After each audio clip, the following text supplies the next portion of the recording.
Welcome to our podcast where we have casual conversations about anime, films, and shows that inspire our imagination. Join us as we play through the act of interpretation inspired by the intersection of culture, media, and psychology. I'm Will, And I'm Ashley. and you're listening to The Nerd Reflex.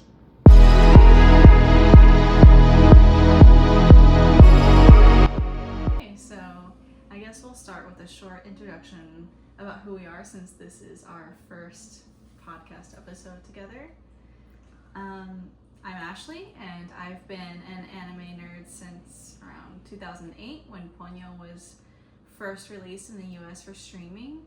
And Samurai Champloo and Avatar: The Last Airbender were two of my first anime series ever, and we have some in common as well, but I'm pretty sure it was Samurai Champloo and Avatar: The Last Airbender that were my very first introduction or anime series, and I've been an avid watcher ever since. I'm Will, and I have been into anime since the mid to late 80s. My first anime, I didn't even realize it was an anime. It was this cartoon that I would watch in the mornings before school called G-Force Guardians of Space. And I had no idea what it was. I didn't know it came from Japan or anything like that. I noticed that the art was different, the storytelling was different from what I was used to. And it wasn't until much later in high school that I learned that that kind of animation was Japanese animation. And then I got introduced to Dragon Ball Z and Full Metal Alchemist, which I think we also have in common. Yeah. And then I've been watching anime since. What was G-Force? What was it? Guardians of Space, What was that yeah. about? It was, it's been a long time, right? So, but it reminds me kind of like a Power Ranger-ish kind of thing where these teenagers got superpowers and they could transform into these guardians, and they had like spaceships that would fly around. Was this new then? Was that show new then, or had it been already around for a bit when you started watching it? So I looked a bit into it because I've been curious recently, but it's like it was a series that started in '86, and it was I think it was like the second time they had made animation for this particular story. Okay. But it actually took off. Apparently, at the same time, they were trying to make a Star Wars cartoon, and interesting. it didn't get the traction it needed like this animated. Huh. Yeah. Interesting. So. Cool. Now I'm curious. Now I kind of want to go and see what the animation looks like. And Probably very old by now. Well, yeah, but still curious. So today we're going to be talking about a very much more recent anime film, and the last film of Hayao Miyazaki's, and from what I've heard, Studio Ghibli's, The Boy and the Heron, which was released for streaming not that long ago here in the States. That was like in the late fall, like November, I think. I was waiting for a long time to be able to stream it, and when it finally came out, I was on it. So, and it did not disappoint, and I could see why it was Oscar nominated. So we're gonna be discussing that, chatting about that, and giving a lot of our interpretations and how it landed with us.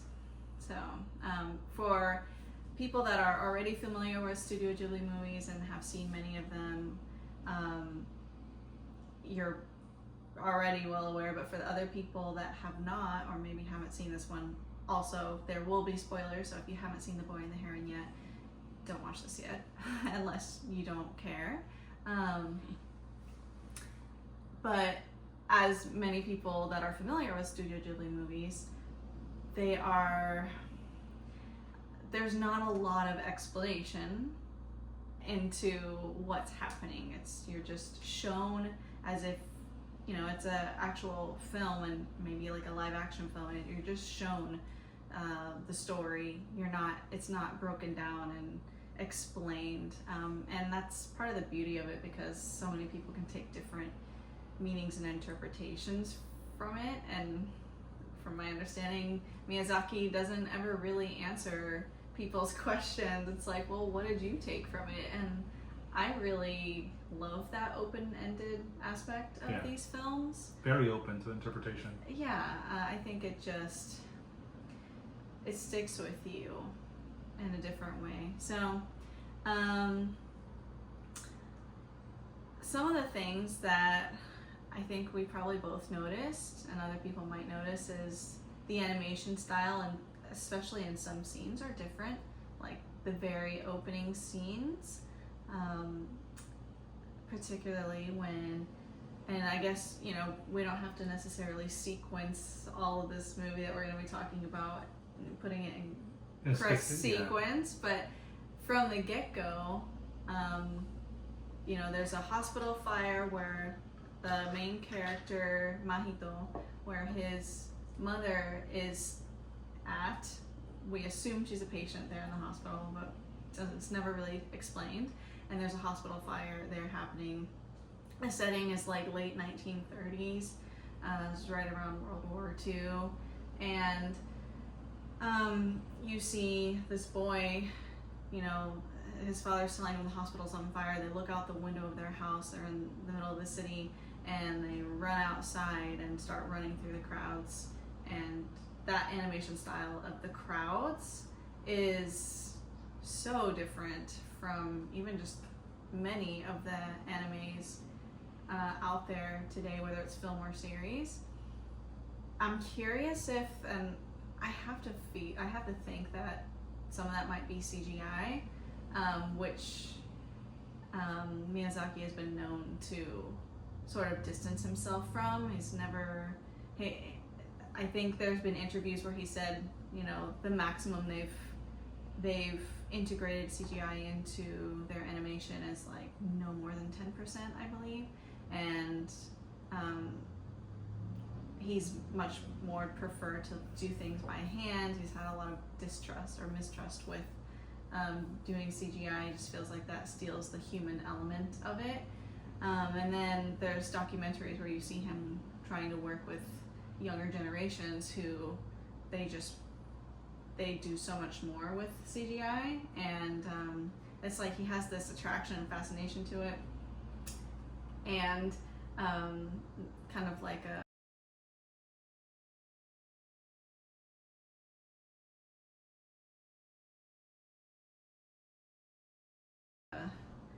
this push-pull dynamic between whether to use or not.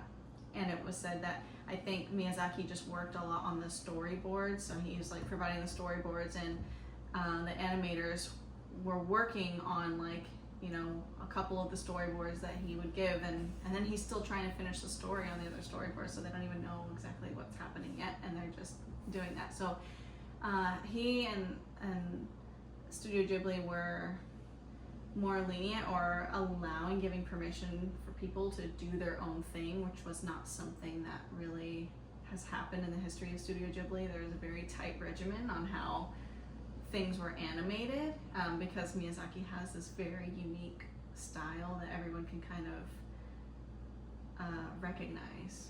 So I thought that was interesting, that very opening scene where they're running through the crowd, because it was very emotionally moving, and seeing like this dreamlike quality to it, where there's all of these blurred faces, which is I think very true or authentic to what like a young child, or maybe even anyone, might be experiencing in that horrifying situation of like running toward a burning hospital where your parent and your mother might be. It's like you're probably not noticing the crowds and the people because of all the panic and adrenaline that's happening, and that really came through in the animation, and I felt like it was just moving like so many other aspects of the movie. I'll give you a turn. I've been talking a lot. What are your thoughts? Well, no, that you're right. That scene is very unique from the rest of the movie.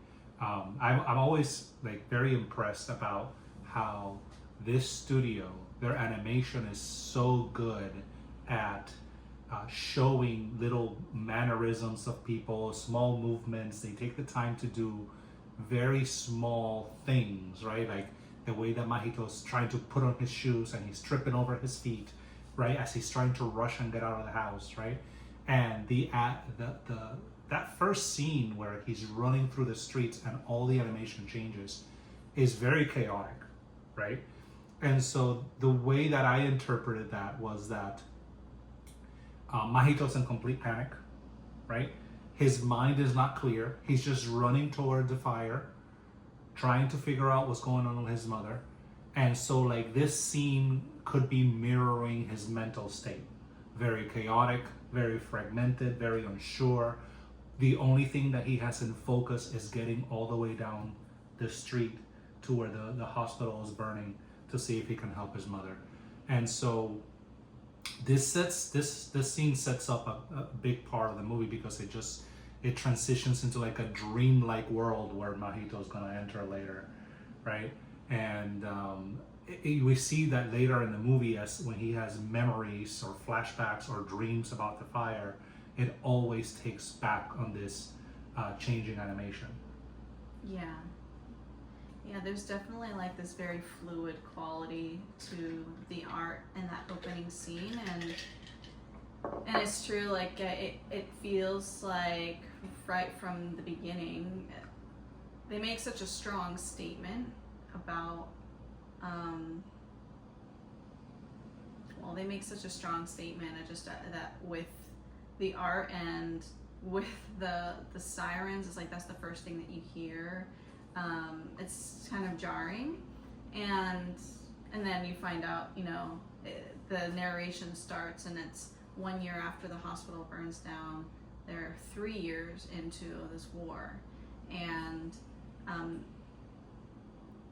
there's so much there that it can't be shown with words, and they just do it so well with the animation, and there's so many subtleties, and like you said, the nuances of the small things that they animate, tripping over shoes, or the way they rush to put on pants, those kinds of things that it's one of the reasons why I love Studio Ghibli movies so much, is that I feel when I watch it, I feel this, like I could be in that scene. Like I could feel the quality of what they are showing and what you're hearing. So there's a very specific scene where Mahito he's making the arrow. He's making bow and arrow himself, and you see him like carving, and he's got this motivation to go after this heron that he feels like stalking him. So he's creating this bow and arrow from bamboo, and he's trying to find a way to make it stay in the air longer, like as he practices, and it's like just going straight down. It's not really catching much air, and decides to use the heron's own feathers to help it fly. And to make it stick, he uses the sticky rice, and he goes like, he's like got this idea. It's such a clever boy. He goes and which I think sticky rice has been used probably for a lot of crafting things to make, because it is, when it dries, it is so hard to unstick. Have personal experience from trying to wash things with sticky rice, but anyways, he goes downstairs where there's a bowl of rice cupboard, right, and then he grabs it, he starts chewing it, and then he mashes down like the bits there, the starch, into the slits where he's trying to glue or stick in the feathers. And that scene for me really just like, I felt it just stuck, because it's such a very small part of the movie, right? It's not like this really big important scene, and yet it's this subtlety, this nuance of making you feel like you're right there. The sounds and the aspect of imagining what that feels or tastes like. For me, it's a very embodied experience to like sit there and see this happening. It's like I'm right there with him. So yeah, yeah. So, is there like another scene right after that, or what's sticking out for you right now? Like some of your favorites or the things that you wanted to touch on? You mean favorite scenes? There's this movie's full of them, but I know. I guess like if we were to go in chronological order, and maybe we won't touch on everything for the sake of time, but yeah, what? So something that you said, for example, was that how they set the scene for the rest of the movie in this, where Mahito sort of enters this dreamlike world. For me, a big part of the movie is the facial expressions that they use throughout most of the movie. They make a point of, just after, like you mentioned that a year later, they're 3 years into the war. We learned that his mother did die in the hospital fire, and now he's moving from the city to the country with his father, right?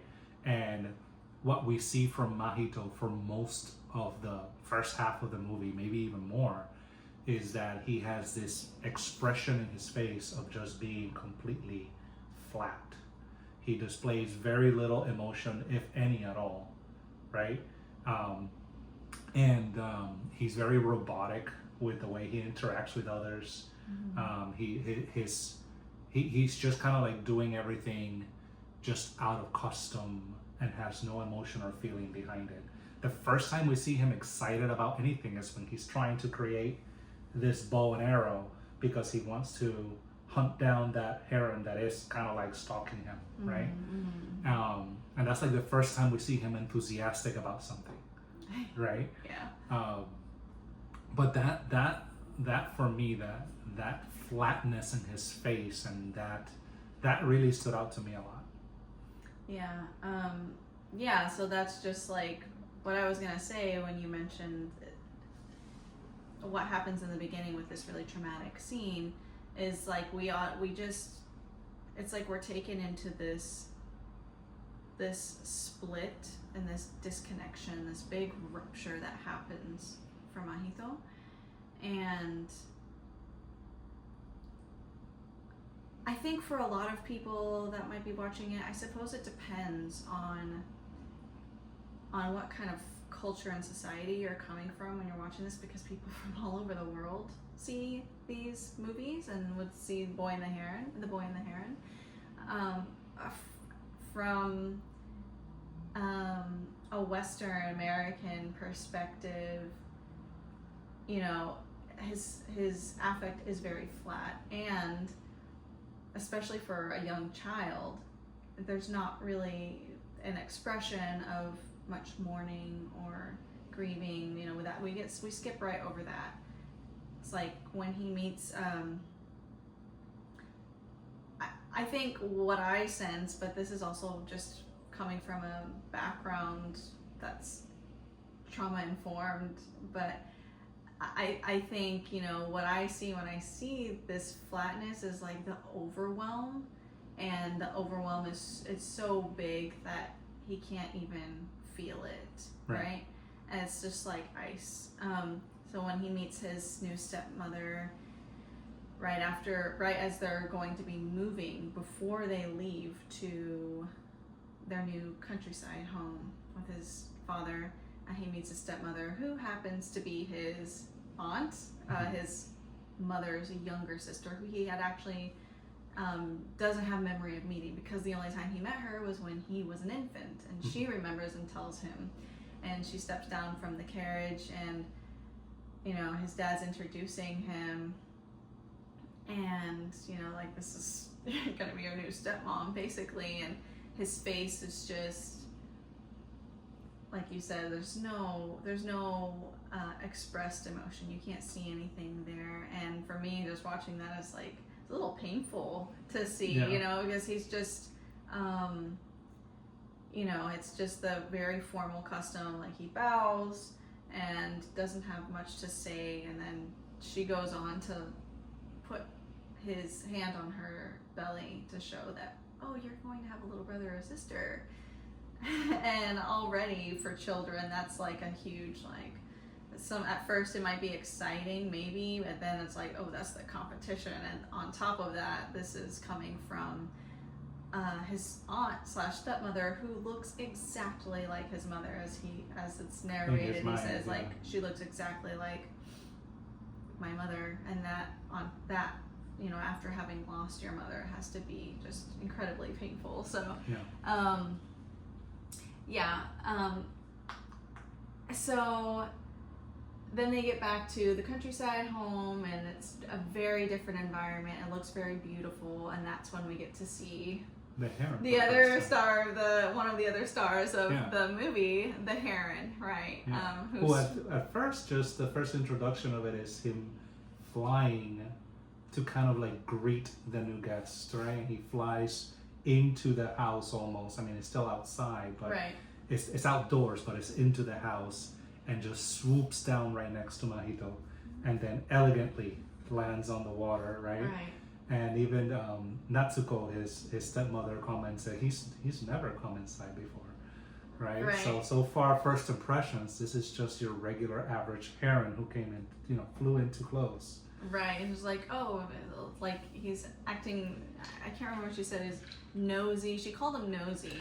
She called the Heron nosy. But it's true, like the first impression is like, there's this mystique because the Heron has this very, beautiful form, and it swoops in really close, and it's like, whoa, that was a really big bird just coming really close, and that's unusual.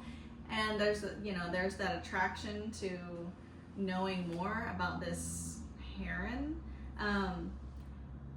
from different mythologies, including like Japanese mythology. A heron is this symbol, and I think this is just also one of the overarching themes of this film is a symbol of rebirth. So cycle of life. But that's when it's an actual heron, right? Well, I love what they did with this film, and I'm just so curious I don't know, like how much of it was a joint effort in the story, like where the inspiration comes from.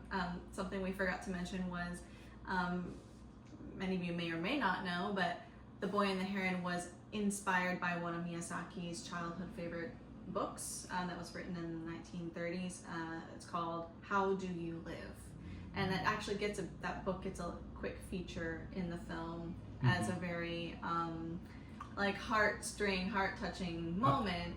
A book that was left for Mahito from his mother, right? Yeah, there's like a pile of books stumbles over once he's at his desk in his new bedroom in the new house, and he sees it, and there was a handwritten note inside of it from like the autumn of one of these years that she had written to him.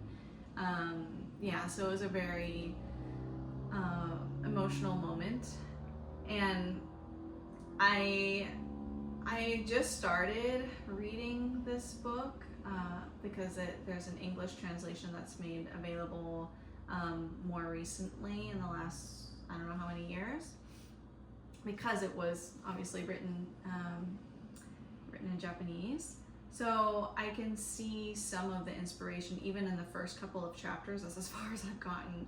And the main character in that story, I forget his name already, but he has a nickname, Copper, that his uncle gave him after Copernicus, after they have this discussion on this rooftop, seeing everything like really small, and the boy has this very philosophical response and very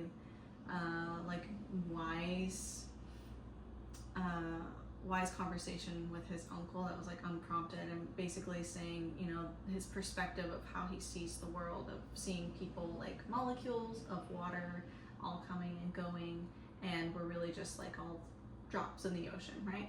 So I can see a lot of the inspiration already in those first couple of chapters of a lot of the themes that are put into the animation, the celestial themes, and how the heron is, from my nerdy background, this archetype of like Mercury, a very mercurial, like coming in between worlds, moving between worlds, particularly up and down from the underworld, right? So he is like this guide or someone that takes people to the underworld. And so yeah, there's that elegance that we see and that mystique with the heron that's like, it's very attractive. Oh, it's so beautiful with its long legs and its wide wingspan, and the way that it so gracefully lands in water. And then like we see this other side. That's the only time we see the heron being elegant, by the way. Right. Every other sighting of the heron is very creepy, to say, I mean, to put it mildly. Yeah. You know, I think the very next time we see the heron kind of like lands by Mahito's window as he's like, he falls asleep. I think it's the scene right after he gets introduced to his room, and he lays down in bed and he falls asleep, and the heron lands by his window and peeks inside, and we see this horrendous smile, right, with teeth. I mean, it looks like the Cheshire Cat from Alice in Wonderland. Yeah, it does. It So totally does. that was the one, the first and only time we see the heron being elegant and looking like an actual heron. Right. Yeah. Well, they made a strong point to be like, you know, let me bring you into this mythology of like the heron, and it being this, you know, going to the underworld is not like just an everyday type of thing. That is a very life-changing or scary, you know, could be scary experience, right? Yeah. And there were some other things that also we talked about that reminded us of thinking that that there's some inspiration from Alice in Wonderland, which is also a huge favorite for me as well. There's a few things for me, but I know there was one scene particularly that reminded you of that. Yeah, are we skipping too far ahead? Are we talking about the tower, or are we talking about the person he meets at? No, the part where... In the hallway where there's marching? No. Oh, okay, so I guess there's multiple scenes that remind us of... But yeah, let's get to it. Okay, so... Well, just a quick question, and I guess it's not really a big... What was your impression of the grannies? Because, you know, we get to be introduced to these other characters that are these side characters, the supportive characters. For me, in a way, it was like I felt like the inspiration was a little bit from like the Seven Dwarfs. Okay. From Snow White. I actually didn't count how many of them there were, but I think there's around 6 or 7 of them. And it was just the way that they were animated. There's so many ways they are that you animated a little differently, you know. They have like the bulbous round nose. A lot of them have their bulbous round noses that like the dwarves have. The gait and mannerisms of them when they're walking, like escorting Mahito. There's like one I remember that specifically like walks like this, and you know, like they're these elder women, and of course there's so many ways to animate and to really bring out some essence or quality of different characters, right? Which I love how Miyazaki, in one of the documentaries that I had seen about him, they show a scene where he is instructing one of the animators, and he's correcting the animator, he's giving them advice and saying, we're not drawing characters, we're drawing people. Like, you wouldn't draw this person like this because they're a person, they're not a character. So you could see that really come through in many of the films, and I felt like this was no different. It's funny because when I was doing some research for this episode, I came across this Substack article of this woman talking about her experience of becoming menopausal, and how she felt like slightly insulted by seeing the way that the elder women, the grannies, were depicted as like basically just like not beautiful anymore, right? Like it was just straight like, oh, this is what happens when you're a granny, and I think it's much more nuanced than that. And of course she also said she still really loved the film, and of course, but Yeah, I just thought it was an interesting choice point, the way that they were drawn, and you really, they're these elder women from the country, and so, you know, you get to see like just like the little things of their excitement over smelling like a bag of sugar and the. Can you smell a bag of sugar? Because that scene, that was a cute scene, the way they introduced them, right? And they're all like, they're like fish out of the water all over this one suitcase, right? Saying how good it smells. Right. And when they take it to the kitchen and open it, it's a bunch of canned stuff. Canned meats, right? And a bag of sugar. I'm like, what were they smelling?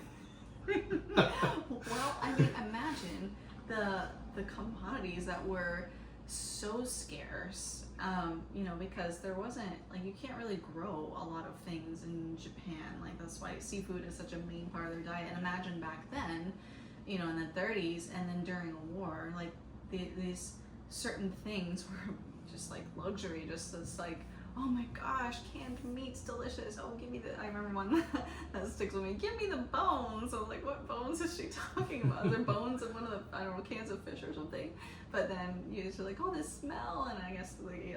I suppose your senses are going to be much more heightened to the smells of certain things, including sugar, when it's not like you're eating teaspoons, tablespoons, and Cups. Insane quantities of sugar like we do in the modern world today, right? That's fair. Yeah. Yeah.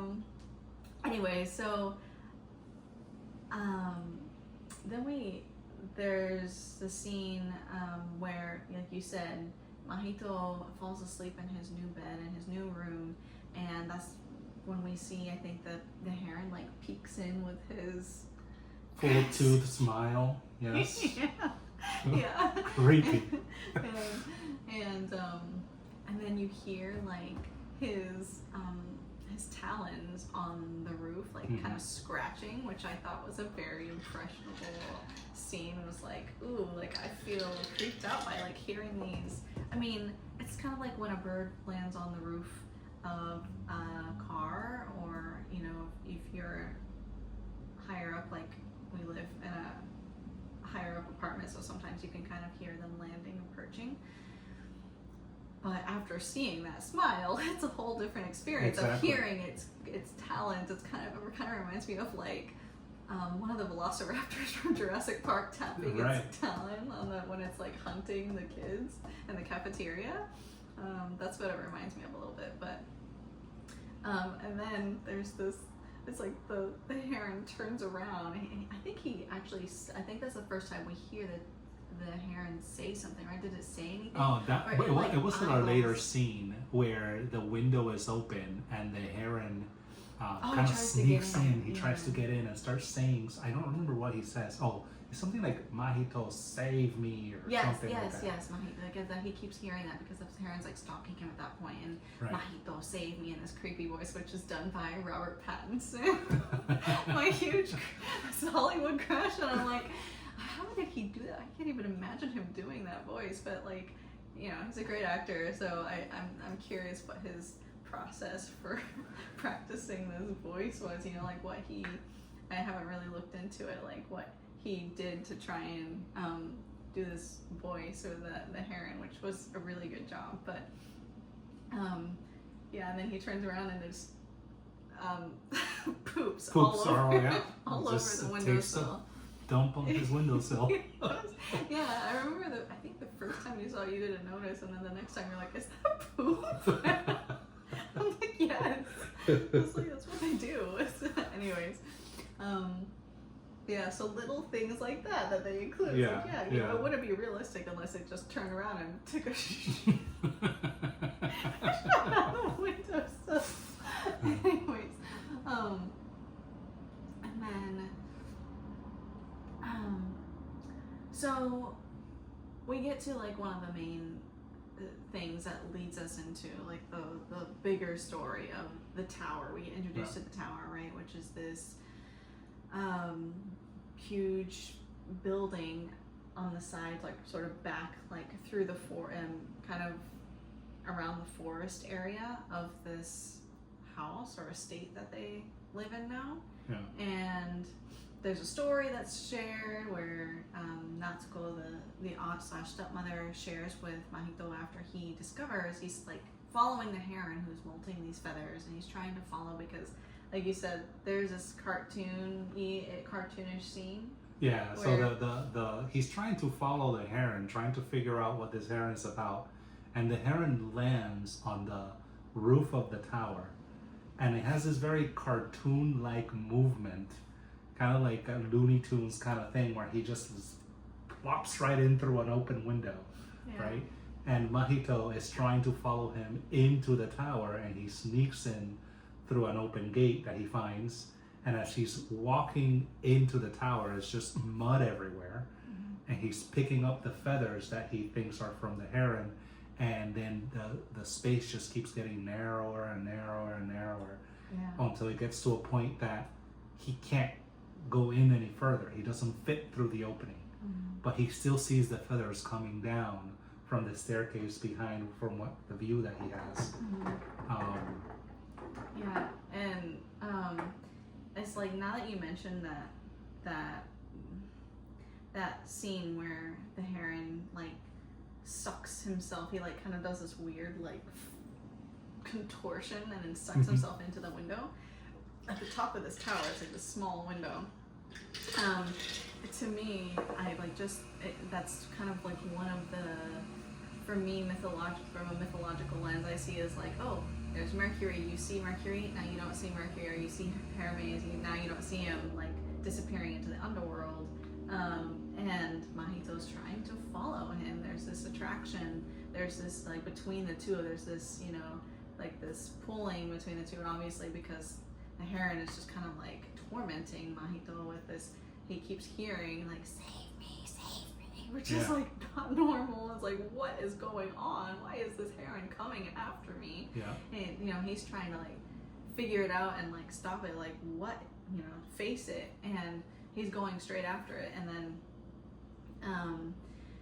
that scene where he's trying to squeeze into the blocked entrance, it's like before he gets over there, you mentioned all the mud that was there, and we learned that mud is probably because of just like the poor irrigation in that area of the land, where there used to be this bridge that connected the sort of estate to this tower that existed, and then there was a flood that broke it, and when it broke, it also unsealed all of these tunnels that are part of this tower that are sort of like underground in a way, or like you can't really see them, and it broke open those seals. And there's like this symbolism to me of like the mud, like Mahito, because they show Mahito again, another one of these little scenes where they show these details of, he lifts his foot to show the stickiness of the mud, and it's like this symbolism of like stuckness, you know, because mud is very sticky and you can easily get stuck in it, right? It's like being stuck in the mud. It's this very like symbolic, like emotional thing, but also like something that's going on in his lineage and his family, because it's revealed that only people in his bloodline can sort of like hear these voices and hear like what happens or comes from the tower, this tower that was supposedly built by his great granduncle or something like that, right? And which is what Natsuko tells him after he comes back, after the grannies go and fetch him, like, oh no, he's gonna disappear, like don't go in there, as he's like trying to squeeze in through this area that has been blocked off. That's like one of those areas that were previously sealed off, but like some of it came off, and he's trying to squeeze in. And I had mentioned this to you already before, but that scene too for me is like, I'm curious how many other people felt something like a connection to a memory, or to like dream memories, for example. Like I have so many dreams from when I was younger, where I would be in very tight, small tunnels, such as that, where it's very dark, and I start to feel like really claustrophobic. Yeah. And it's like this, because for me, like the what I'm seeing is like this whole theme of rebirth, and so it's like he's trying to squeeze into this area that feels very much like when an infant is trying to like squeeze out and be born into the world. It's like this is very dark and, you know, very tense. Anyways, so then when he comes out, the grannies come and get him, come back out. Yeah, and that's the first time we start hearing the rumors of the tower, right? Because as the grannies are looking for him with Natsuko, they're saying what you said, that, oh no, he's gonna disappear, he's gonna be taken away, where could he be? They're all very worried about his well-being because he may have gone into the tower.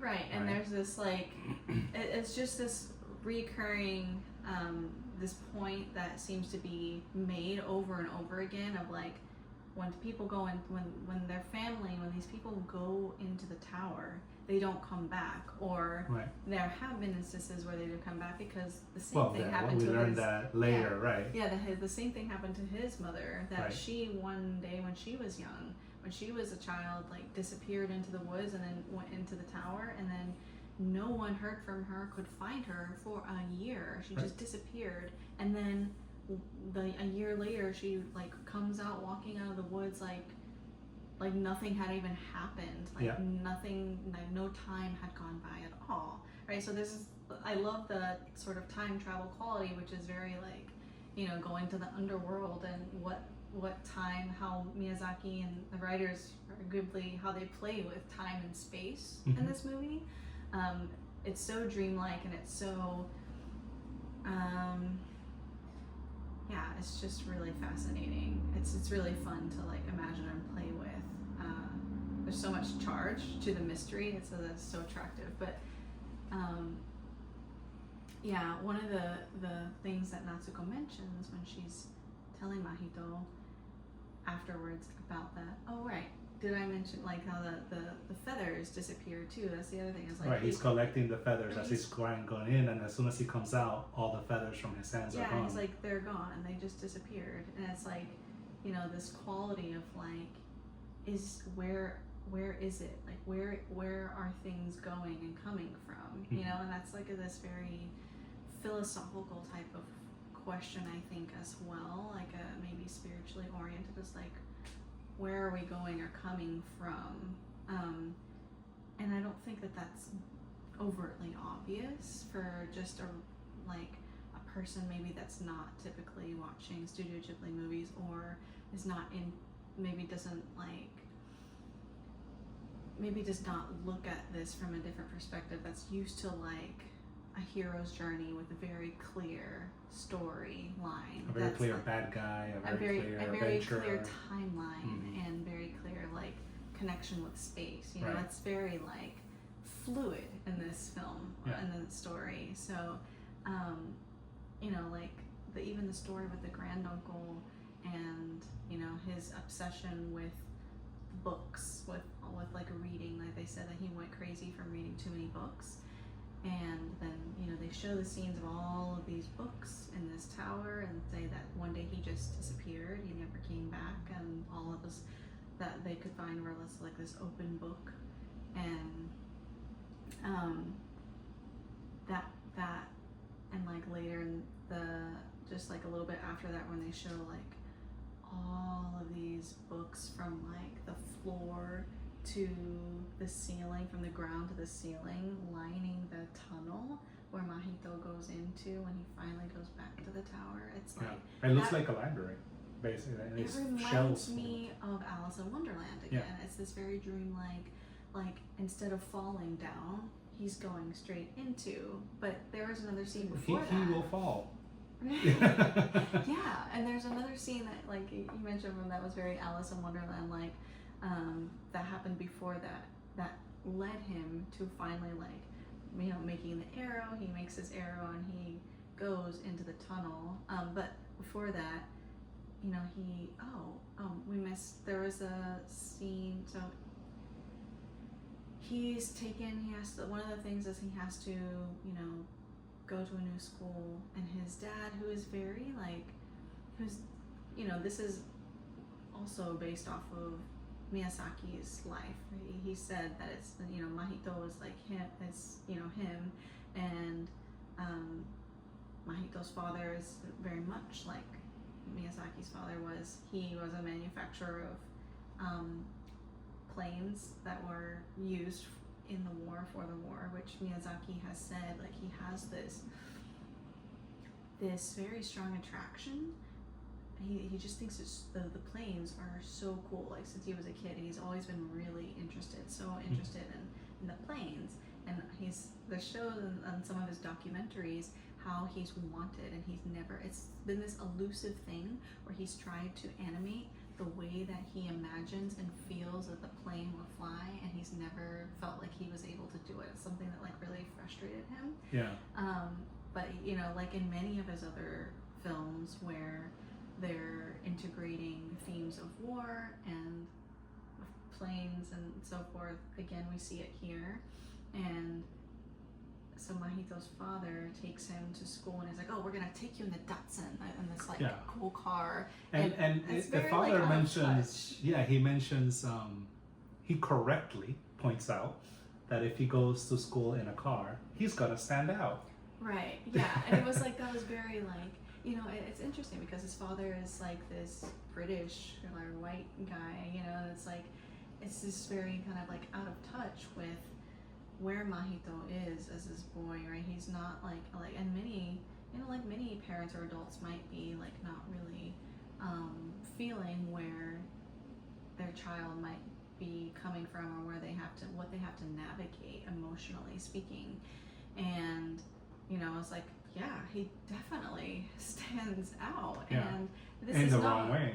Right. This is not it's not the way that Mahito doesn't really help him, and like he ends up, he pulls up and like all of the boys are there holding, all these kids are holding signs like agricultural labor workers, right? So like that's part of what they have to do, and like getting to go to school is like it's a huge privilege, and it's like just fitting that in. And then there's tons and tons of labor that has to be done before and after, right?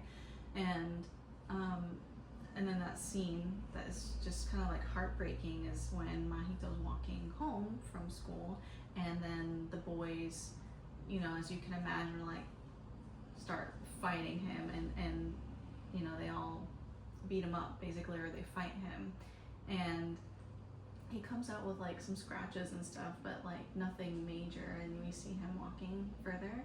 And then that was when there was this really like gut-wrenching scene where and I know that like in a lot of Miyazaki's films, like he's made it a point not really to show a lot of blood, except for like in Princess Mononoke, and which was very graphic, and then there's, I think, maybe one other movie, maybe not, I haven't seen them all, but like from what I've seen so far, there's not a lot of movies there's a lot of like graphic blood, right? But in this one, there's like the scene of self-harm, and Mahito takes the rock and bashes his head, and it's like there's already automatically like from a first-time viewer's point, it's like, oh, we know he's doing this because he does not want to go back, and he's trying to make it so it's like, yeah, I got beat up, but it was so bad that I cannot go back. That's the first assumption, right? It's like, and then when we were talking about it later, you made this comment, and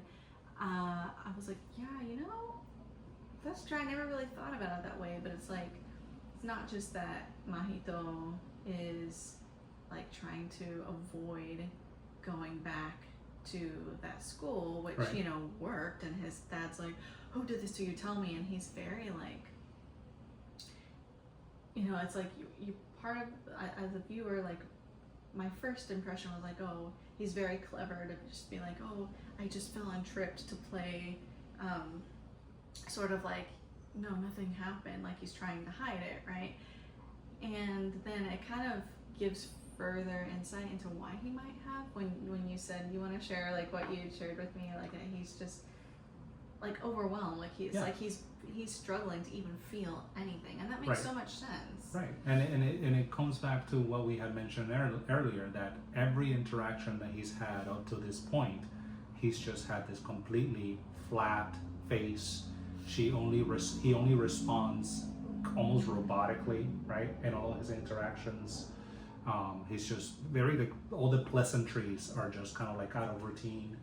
And you mentioned that in the scene where he's walking through the mud, that kind of represents stuckness, and he's very likely just emotionally stuck. He's struggling to feel anything, right? And the scene with him striking himself in the head with the rock, it could be a few things, right? It could be frustration about what just happened to him, right? It could be that he's just having a desire to feel something, and the only thing that he can control is feeling the pain of the strike that he's giving himself, right? So it's like, in a way, he's trying to take control of what's going on in his life again. Yeah, that totally tracks. And what's telling about that, especially, is because of his again, his flat affect, his reaction, you know, to when he does it is like nothing. You know, it's just like he hits himself, no tears, no contraction in the face. It's just frozen. Yeah. And it just makes me think of like, it makes me curious as to what Miyazaki wanted, what else he wanted to communicate, perhaps from his own experience as a young boy and like growing up during the war, you know, and in Japan, and what he wants to communicate about like how this affects children and boys, and what, you know, what they carry with them that they don't feel like they can express or share. You know, it's really, I felt like that was a really important scene, you know, and anyways. And it is. I mean, it plays a big role into what happens at the end of the movie. Yeah, right. Yeah. So, then he gets a fever. Right? Yeah, well, now he's recovering, from, right? Because now that you see the scenes where the doctor comes in and he's working they shave part of his head, right? And they're stitching it up and they're fixing whatever. And he's not feeling well. He's in bed. He's sick. The Heron is still tormenting him, right? And so now he wants to go after the Heron, right? Right. Yeah. Oh, was this? Yeah. So, and then as he starts to, he has this fever, right? He does. That you know, he's like in the bed after being hit.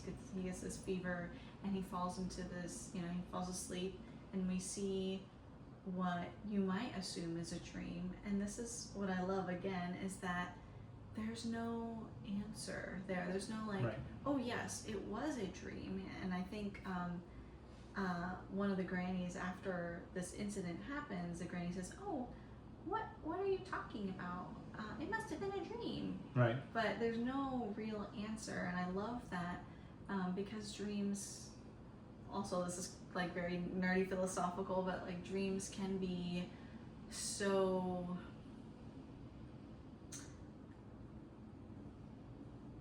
I suppose I don't like to say like dreams aren't real. Like if you know, like telling a kid it was just a dream, like that would feel, because if it's part of our emotional, mental, or even spiritual experience, just when we're asleep, how is that any less real than what's happening when we're awake and our mental, emotional experiences, right? They're the same. Anyways. And so we see that in his dreams. He sees the fire again, and he relives that over and over. Right. And it's just at a different stage of the circadian cycle, but this is one of the scenes that I was like, whoa. There's like, to me, it spoke very much of like that mercurial archetype where the heron is beckoning him out to the water, and he's like, Mahito, save me. And then Mahito comes out and he's like, I know you're not a regular heron. Oh, he tries to like hit the heron. He has a wooden sword that Right. he finds in a closet Right. and comes down. And the heron, And the heron, as soon as he's coming down, the heron comes and breaks his sword and then like, crunches it. that was a really interesting scene to watch. The way it was like it just shattered and crumbled, and then he's like, you know, like, I know you're not a regular heron. What do you want? And then the heron's like, oh, you know, your mother's still alive. She wants you to save me. He's like, no, my mother's dead. And he's like, oh, these are lies. These are all, it's a trick that humans play. And it was like this, you could already see like this dialogue that's happening for Mahito. Is like this denial of like, is it true or is it not? Like, is she really, because I never saw her, you know, again. So it's like, there's always like, well, what if, like this hope, what if, could she still be alive? It's like, oh, it's a trick. It's a trick that humans play. And I was like, oof. And you didn't see the body. Right. And then he's like, oh, you come and save her. And then like, you know, the heron like gulps down that fish, and it's just like so like, ooh, it's like and just to see the way it like slides down his throat, I felt like there was something again sort of symbolic there, but it also could just be written off as like just some, you know, part of the art, you know, but it's like this gulping down this like resolving this huge piece of karma that's about to go through. So then all this creepy chanting fish start coming up, join us, join us. And the frogs are climbing, which the frogs are also, the toads are, you know, they're very symbolic of rebirth. So it's like they're all like climbing on him, and it's this very like underworld type of scene. Like he's starting to get buried and submerged in these toads, and like the fish looks like the water. It's all this very emotional, very dark scene with the chanting, right? Yeah. And then Natsuko comes out with all the grannies, and she comes out in this very like goddess of the moon type of like, where she draws the bow back and she lets it go and scares off the heron. But it was the second time around when I was watching it that I noticed her yukata had it looks like patterns of arrows, like the feathers and then the shafts. So I thought that was really interesting. It wasn't a detail that I noticed the first time around. But when he is waking up, the very next thing we see him is like, wake up. Right, and then as he wakes up, he's like floating up through this water, and you said it was like, oh, that reminds me of Alice in Wonderland, like when she's floating in her like napping or dreaming, and there's like this spinning motion, and he's like slowly spinning up from the water. So that was a cool thing to, you know, the way they animated that. But yeah, and so then, you know, we see his motivation to like create this arrow. He's gonna take down the heron, and before that happens, like the way he gets intel and gets gets one of the old men that works with the grannies there to maintain the estate.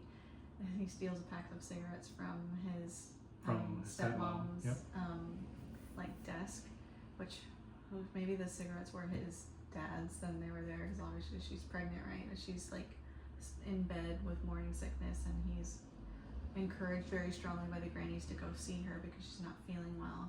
And you know, she touches him like on the head where he'd gotten hit, and she's like, I'm so sorry. Like she's like takes like this guilt, like that, like she said, like, I'm so sorry, like as if, you know, but it's like it feels more like this like she's not really talking about his head, but like about like her sister and his mother not even being there anymore, and she feels like she's like wants to protect him. And that's the first reaction that you see in his eyes. You see a spark in his eyes, and he's like, you know, like he felt, ooh, that was too close, like that was really close to my heart, which I must protect, you know, because she reaches out and she looks just like his mother. It's like she's, you know, it's like it's a really emotionally heartstring tugging scene for me. And then that's when, you know, he's got the fire lit under him and he's like, I'm going to take down the Heron, and he's motivated, and we talked about those things. And then shortly after that, it's like she disappears into the forest, into the woods, Right. and that's when he's beckoned to go towards the tower, to go after her, to find her, because he's like, oh, I saw her. And, you know, he goes with the grannies to help find her. One specific granny. Right. Well, they're all looking for him, but one sticks with him. Yeah, what's her name again? Tori... No. Not Toriko. That's another anime. Yeah, not Toriko, it's close. What's her name? Do you remember? I don't. Okay, well, maybe it'll come back to us, but, so he goes with her, and she's like the strongest looking of the old grannies, like very firm, straight posture, and they go after looking for her, and he's like, I know he finds this old covered stone path, and they go from like the back of where the tower is, and that's where they encounter the tunnel, right, where there's like the wall of books, and yeah, there's a wall of books, but what I thought was interesting was, you know, it's like there's this tunnel, which was very clearly part of the like one of the towers, or part of the tower that had been sealed off before, and over it is like something from Dante's Inferno, right? Fessimilina Divina Potestat. I probably butchered that. Well, yeah. So there's, you know, it's like the entrance to hell, basically, right? For him, and you know, he has to go into his own personal hell. He has to go into something, to have courage to go into what he's afraid to face, and it's like going to, this time it's rescue his stepmother, his aunt, something that he felt like he couldn't do for his mother. And figure out what the Heron's talking about, saying that his mother's alive. Right. So he's like, I know, yeah, he says, he's like, I know that it's not true. I know that he's lying, and I still can't like make myself turn around. I still have to go. Right. Like I have to see this for myself, right? So then, you know, like the walls come down, the Heron comes out from the wall, which was like really creepy. Like he's like part of the wall, and he just like he's comes like a out. painting on it. Right, and that to me again was like so mercurial. It's like these illusions and these tricks. It's like a Mercury is like this trickster. It's like he's this tricks that are being played on Mahito. It's like when he comes out, and then it's like he's beckoning him, like, oh, come look, she's right here, and it's clearly like an illusion. Right. And he tries to touch her, and she melts because it's water. But then, you know, that's when the standoff comes, and you know, the Heron's like, give me your best shot, then I'm gonna eat your heart. You know, it's like this very like sinister, like, come on, I'm gonna eat your heart. It's like this very underworld type of scene, right? And then he's like, all right, and then he like shoots, not even knowing that he's got like, he made a magical arrow, right, because he used the Heron's own feather against him. Exactly. And then it was like, oh shoot, you know, they're like flying away, and it's like following him, you know, like a missile. It's just like it's honed in on him wherever he goes, and he's like, oh no. So he gets him, and then out comes this like little man from the Herons, like it's like there's like the Heron's just like the meat suit sort of, and there's like, you know, what you could assume some is sort like of gremlin inside. well, what you could assume is like a demon or like a spirit, you know. It's not a yokai. Not really what it seems, right? It's not the Heron. So anyway, but in the form of like human-ish, right? And then it was just like, it just takes on this whole other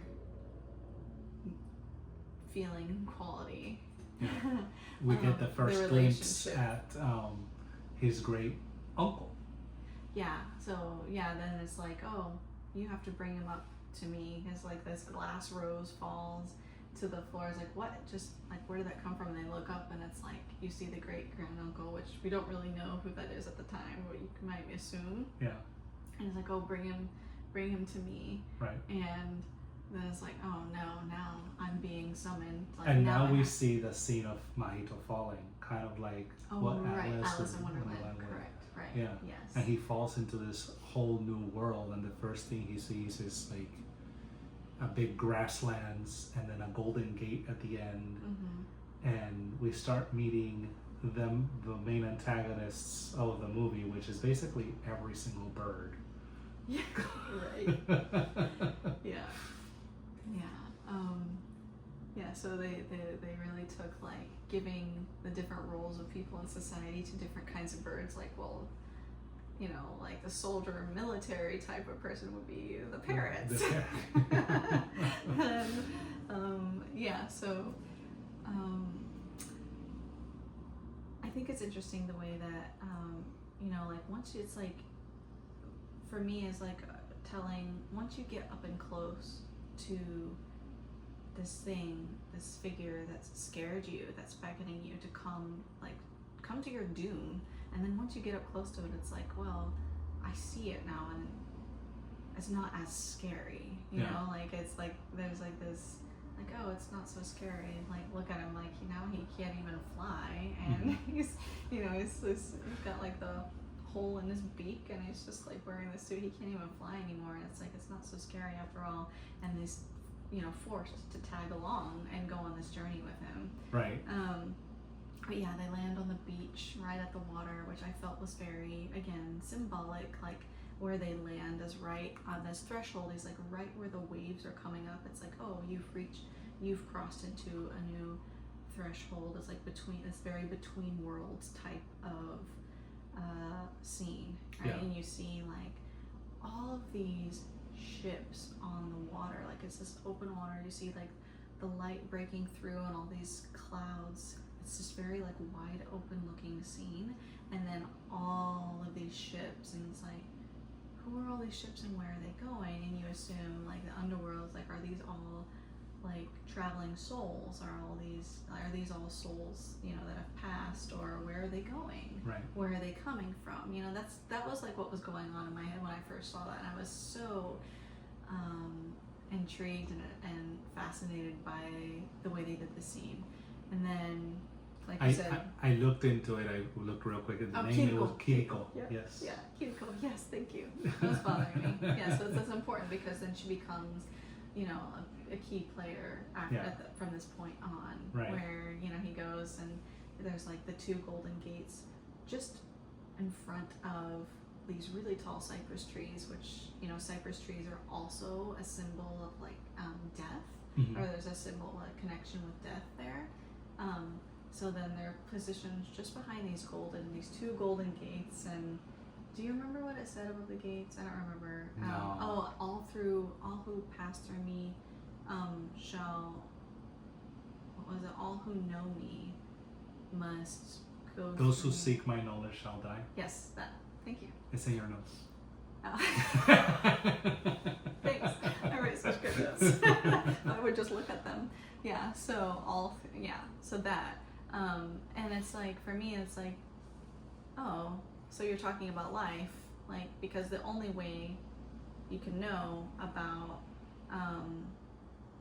life is you have to die too, right? That's the only way. Right. It's like there's only one way through. So he breaks through, and then there's that another. He gets attacked, right? Because so the birds, there's pelicans there, and they all see him, and they attack him. And as they attack him, they crash open through the gates. Right. And we learn a few minutes later that they were probably trying to eat him, but they couldn't because he was still holding on to the feather from the heron. That was another, like, where there's this chanting, well, not chanting, but they're like these very insatiably hungry pelicans. They're like starved. They're like, you know, more, let's eat, and it's really creepy voices, right? Like, eat, it's time to eat more. And for me, I was like, when I saw that, I was questioning, like, oh, is this like, Miyazaki expressing how he feels, like this conflicted relationship he feels about his work and animation, because he's retired several times, Yeah. and this is obviously the final time. He's 84. We'll see. Right? He's 84. He said this before. Yeah, but you know, like he's very tired, and it's like this relationship where he, you know, this is just like maybe his calling in a sense, and he's questioned, like, you know, everyone thinks like, you know, their passion or their desire, like they're gonna change the world in a good way, but it's like we thought that, you know, about industrialism as well, like a lot of things could just make the world better, and it's really only just made it worse. And you see that message in the movie very clearly with the way the granny tells the story about the tower to to Mahito's father, and she mentions that the tower wasn't built by the uncle, that it actually fell from the sky. Well, what fell from the sky was this rock. Right. And it fell, and as it fell, it like kind of like destroyed the landscape and like vaporized an entire lake. Yeah. And then later, this rock was found by the great uncle, and he built a tower around it. Right. Yeah. Yes. So she mentions that, well, first of all, like that falling from the sky, that felt like very aligned to, you know, a way of like inserting, like, yeah, imagine something like this falling from the sky and decimating the land and everything around it. It's like that feels very similar to like a bomb, right? Mm-hmm. And then she said it happened right before the Meiji Revolution, which is, you know, again, it's like you might not even think about that when you hear it's like, oh yeah, you're not even like, you know, it's a detail that's mentioned, but it could be easily like glossed over. But it's like she mentions that, and then you see that this has to do with how, right, like that's around the time when this happened, when Japan became much more like the Western world, industrial, and become much more industrialized, and socially a lot of things changed, and instead of being ruled, you know, by the shogunate, then it's the emperor is basically restored into being not just a figurehead, but like the one that calls the shots. And then Japan's like hustling to you know, have all these resources, to get these resources in, to produce all this technology and send it out, acquire more wealth very rapidly, but also sending many like soldiers and people out to like towards France and other places to learn the military tactics in this sort of attempt to dominate, right, and become like at least keep up with, from their perspective, keep up with the modern Western world. Mm-hmm. With military and technology and essentially power. And so I feel like Miyazaki is making a point by like putting that, like, this happened right before the Meiji Revolution. What happened then as like all of these things rapidly, this industrialism accelerated, and things drastically changed, and all of this grabs for power led to like these devastating wars that just ripple out, and you know, he's very adamant about showing sort of these overarching themes throughout his films of pacifism. So I felt like that was an important point made there, but I kind of went on a tangent and got off track where so he, you know, is protected by these feathers, right? But then I feel like the scenes where the pelicans are like more, right, it's time to eat, was just another, there was like multiple things happening there. There's like multiple layers there. It's like, was it Miyazaki saying like this is how he feels about his career, and like people just demanding like more, it's never enough, like give us more, or you know, like, oh, I have to do more, I have to work more, I'm very exhausted, I'm tired, I just want to retire? And or is it like the masses of people, like consumers, like give me more, and how that also just kind of plays out in like this reaching for power from Yeah, countries. I think he gives another good hint because we do meet the pelicans again just a little bit later, because at that moment he's saved by who we learn is Kiriko, the old granny that came in with him, but a much younger version of herself, right? And he helps her fish, get a gigantic fish, and open it up, and that's where we meet the Wara Wara. Yeah. The Wara Wara is so cute. Oh man, it's like Miyazaki knew just how to like make you like, oh, because that's like he has this thing for children, not thing, but like he's really seems to love children, and like he loves like the work that he does for children. And the innocence that you could see in the Wara Wara, like that really comes through. Which, by the way, it's like basically watching the adipose from Doctor Who. They do look exactly right, like that, exactly like that. It's like, wait a second, we've seen them before. But very nicely done, so cute. Yeah.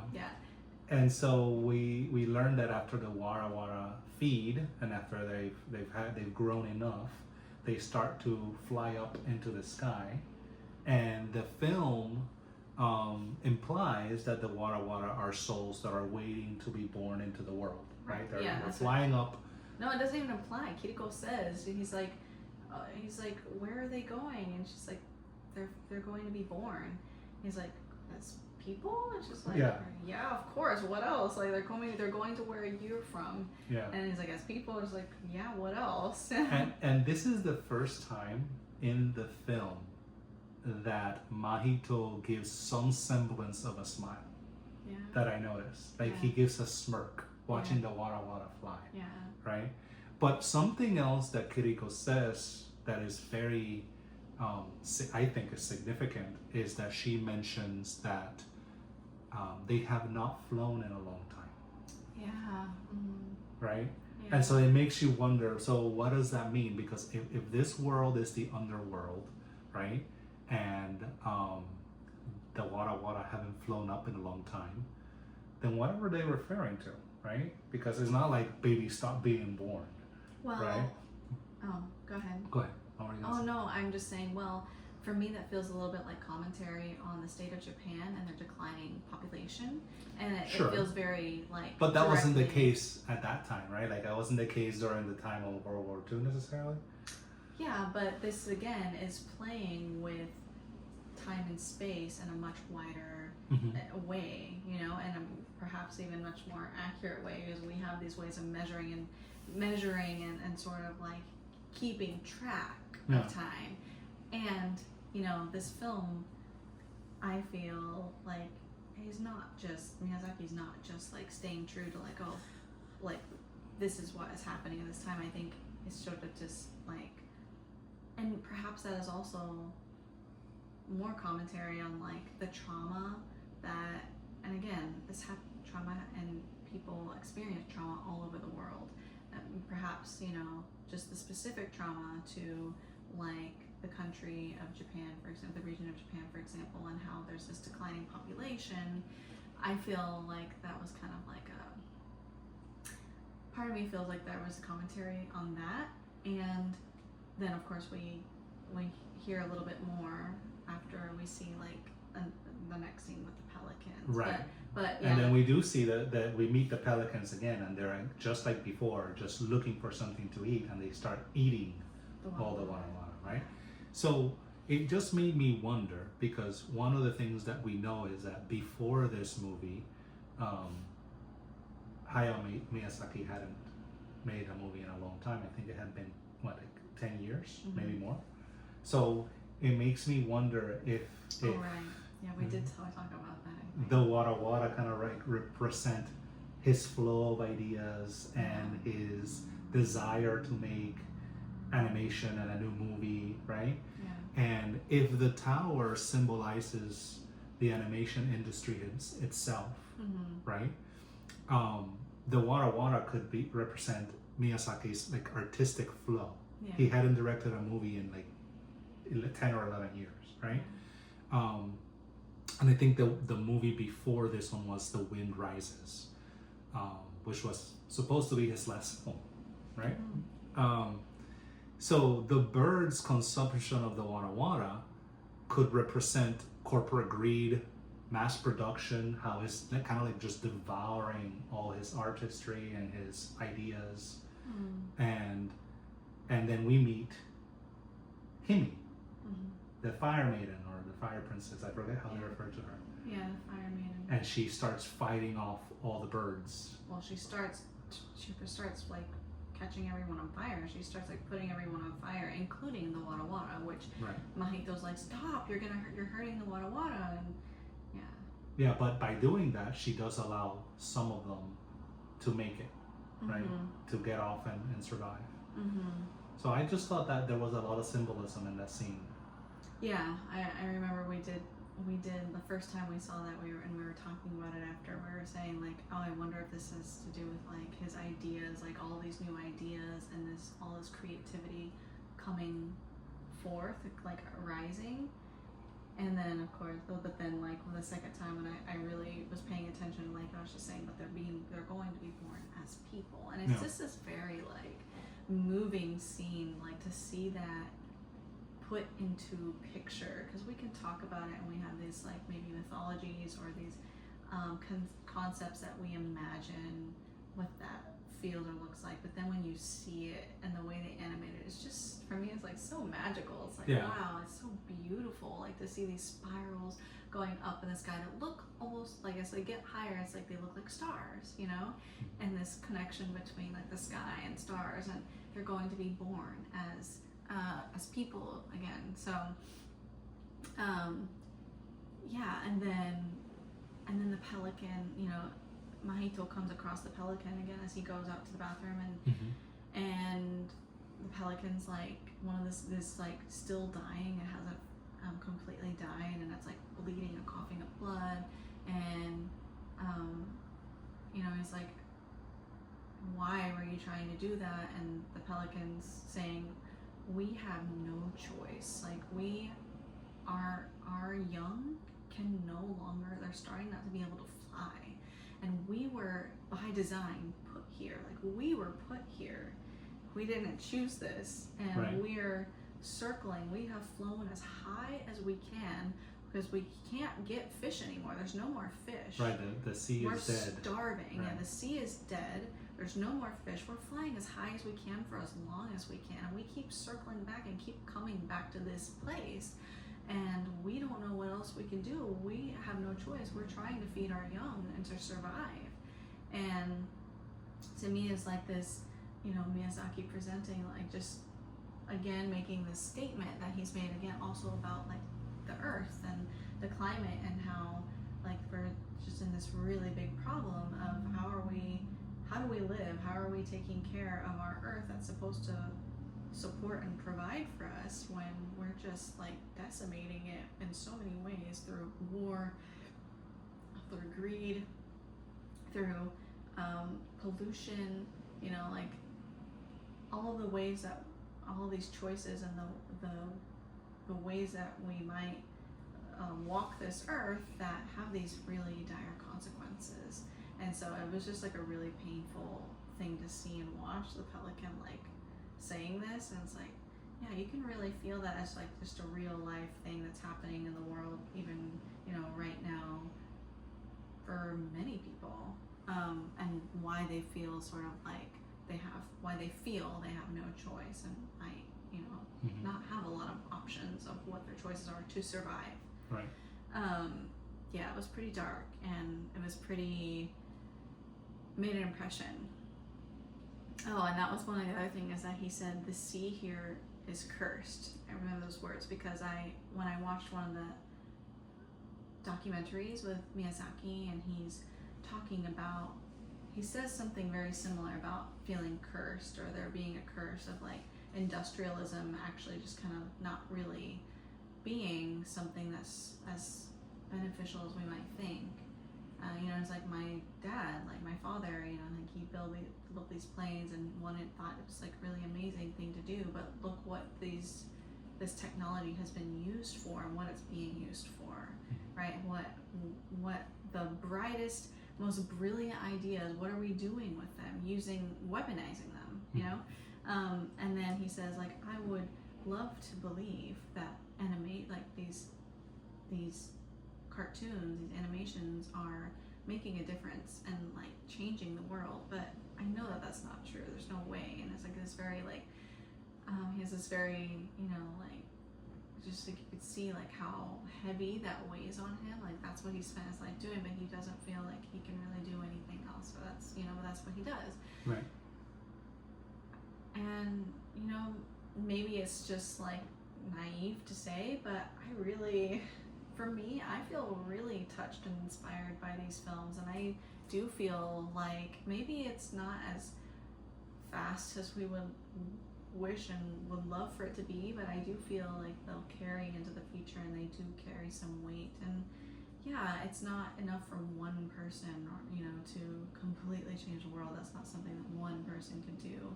I still feel that it has this ripple effect. So it's a team effort. yeah, and I just feel like art is one of the most powerful ways to really get a message across, to teach people, to show people, right? Rather than books and sort of formal education. I just feel like that's a really powerful way to do so. It really sticks with people in a way that some other things don't or can't, which is why a lot of people in power are afraid of those kinds of things, because of the power that has, or the energy that carries. And you see that Mahito develops a newfound respect for the pelicans too, because after the pelican dies, he does decide to bury him. Yeah. And at that point, the heron has returned, and the heron comments on, "You're really gonna bury him?" Like, right. I don't think that it gives me the impression the heron wasn't a big fan of the pelicans to begin with. You know, like he saw them as not inferior beings. And so Mahito buries him, and now the heron is back, and they agree that the heron is going to guide him to the tower, to where his great uncle is.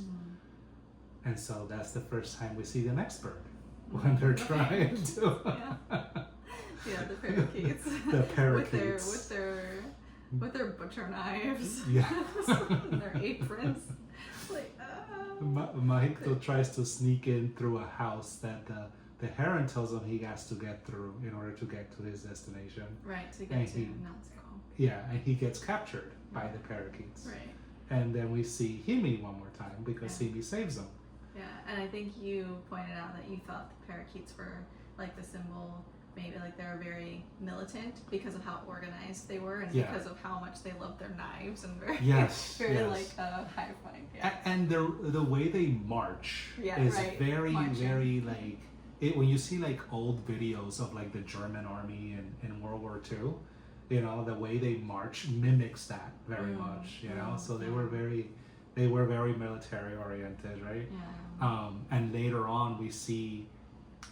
He meets Himi, right? And there's a point very short from this, not a long time from this, that they're running through a hallway, and you see the shadows of lines of parakeets marching towards them. Yeah. And that's another point that really reminds me of Alice in Wonderland. Yeah, like when they're marching in the circle when the water is coming up, and there's some. Are you talking about? No. So towards the end of Alice in Wonderland, when we see the cards, and the way the cards are marching.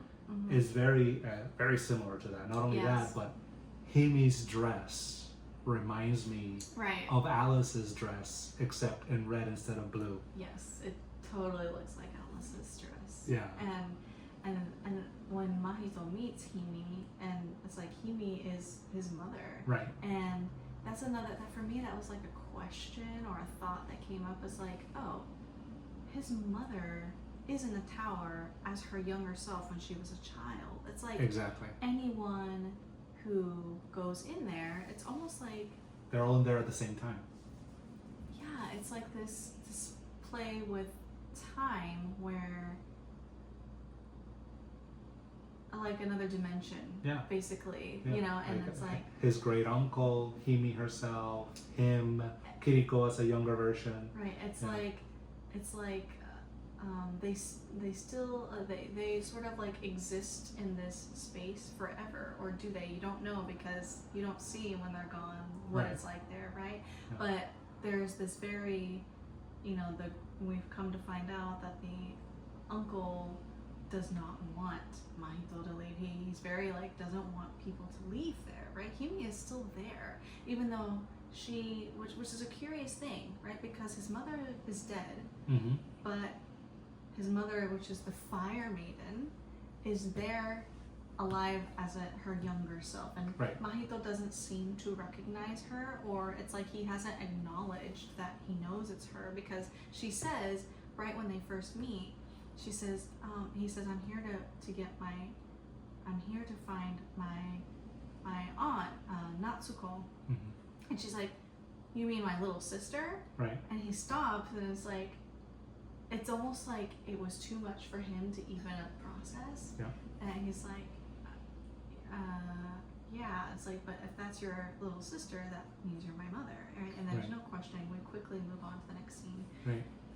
And the next scene is very significant too, because this is when she pulls him through the fire, right? And now they're at her house, right? And she makes him something to eat. Right. And this is the first time in the film that Mahito really smiles. We see the joy. Yeah, it's like, and it's the joy that you have, like a mother feeding her child. It's like one of the most foundational joys of being fed by your mother, right? Yeah. It's just like something that stays with you. It's a very deep and foundational pleasure. And yeah, you see her, she like spreads this insane amount of jelly on the toast, and he's like, crunches into it, and it's like all the way up to his eyeballs. It's like, who eats that much jelly? It's like it's like going up his nose. Yeah, and then he says something, I can't remember. It's the same bread my mother used to make. Right, and then she says something, and he says, oh, my mother's dead, and she says, very just like, mine too, and sips her tea. Yeah. And it was like this connection of like, yeah, this happens to all of us. Mine's gone too.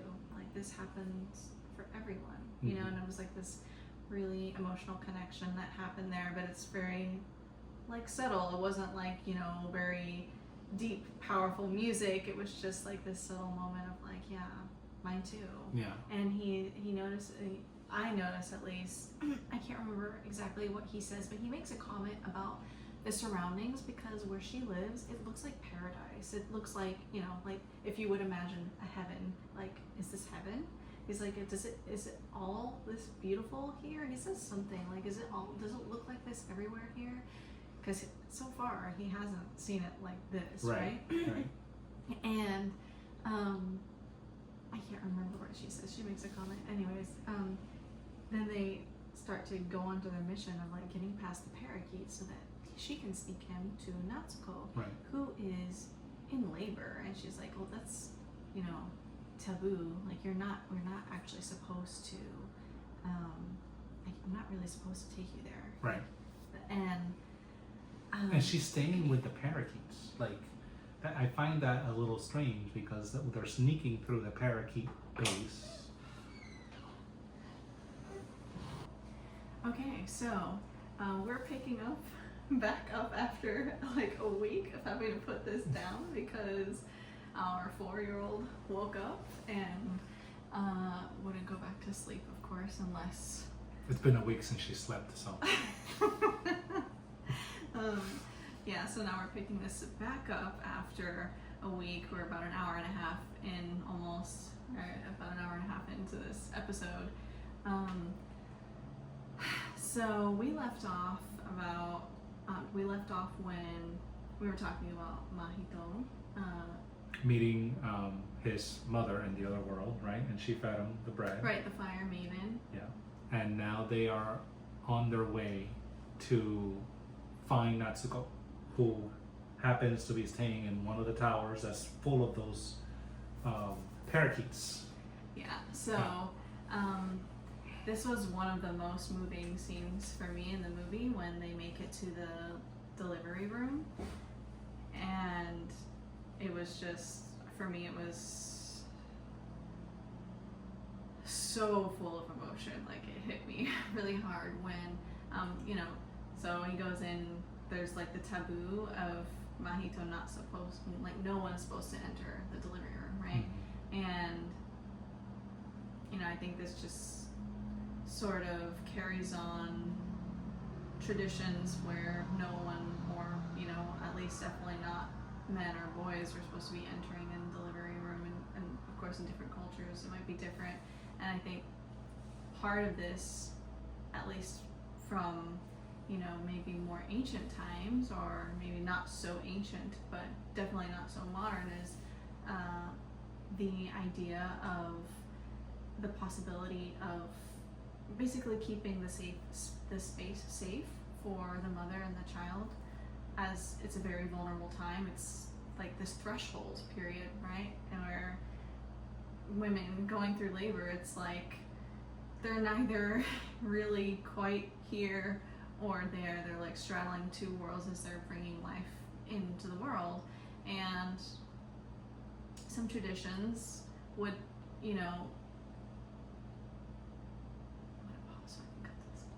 Okay. Some traditions would say that this is a vulnerable time for a woman to be possessed, right? And so things like postpartum depression, for example, and all the kinds of complications that could arise after having birth for the mother and the baby. So it's a taboo thing for someone else, unless it's a midwife maybe, or the woman's companions that are supposed to help her through delivery. So was that supposed to be one of the parakeets?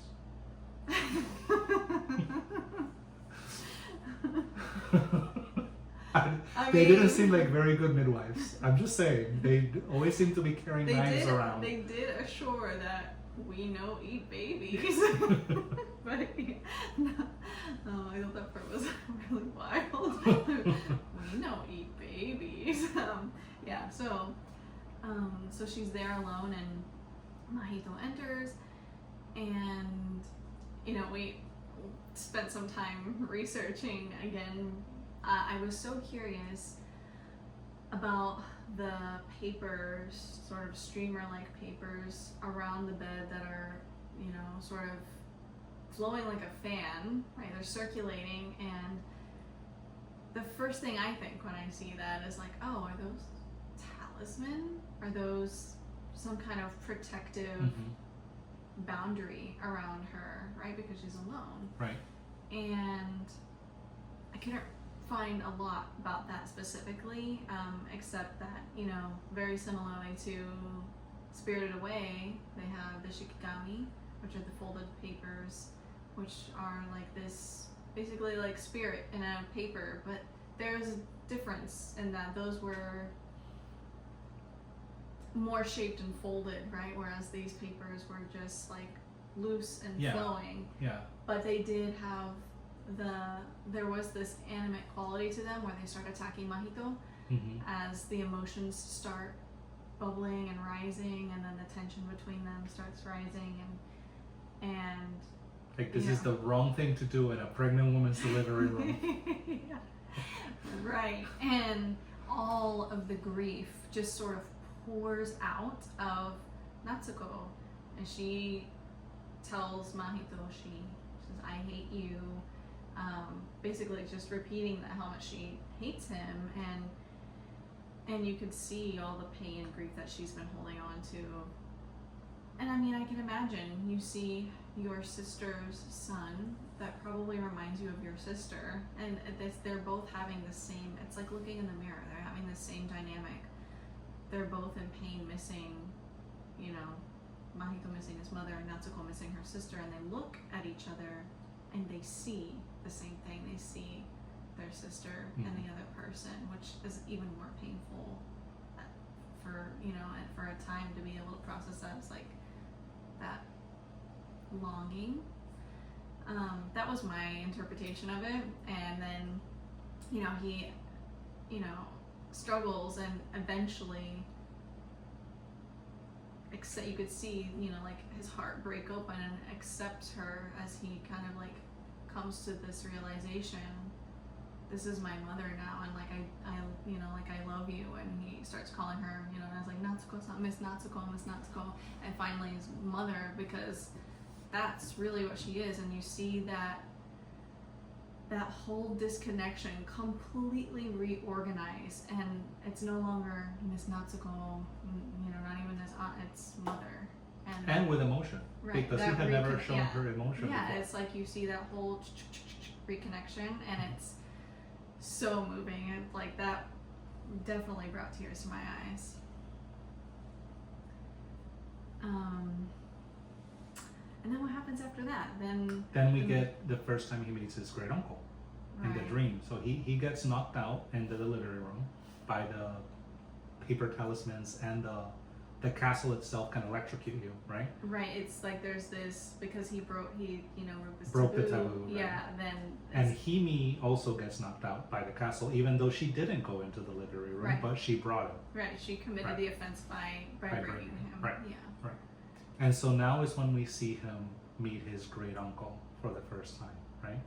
And that brings me to like an interesting thought process that I thought of about everything that led up to this point in the movie, right?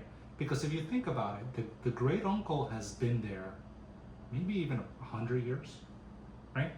And we learned that Himi had only been there 1 year, right? Mm-hmm. And Mahito himself maybe has been there a day or two. Well, okay? Yeah, we have no idea. We have no idea. Right. Maybe, but at most a couple of days. I mean, I think.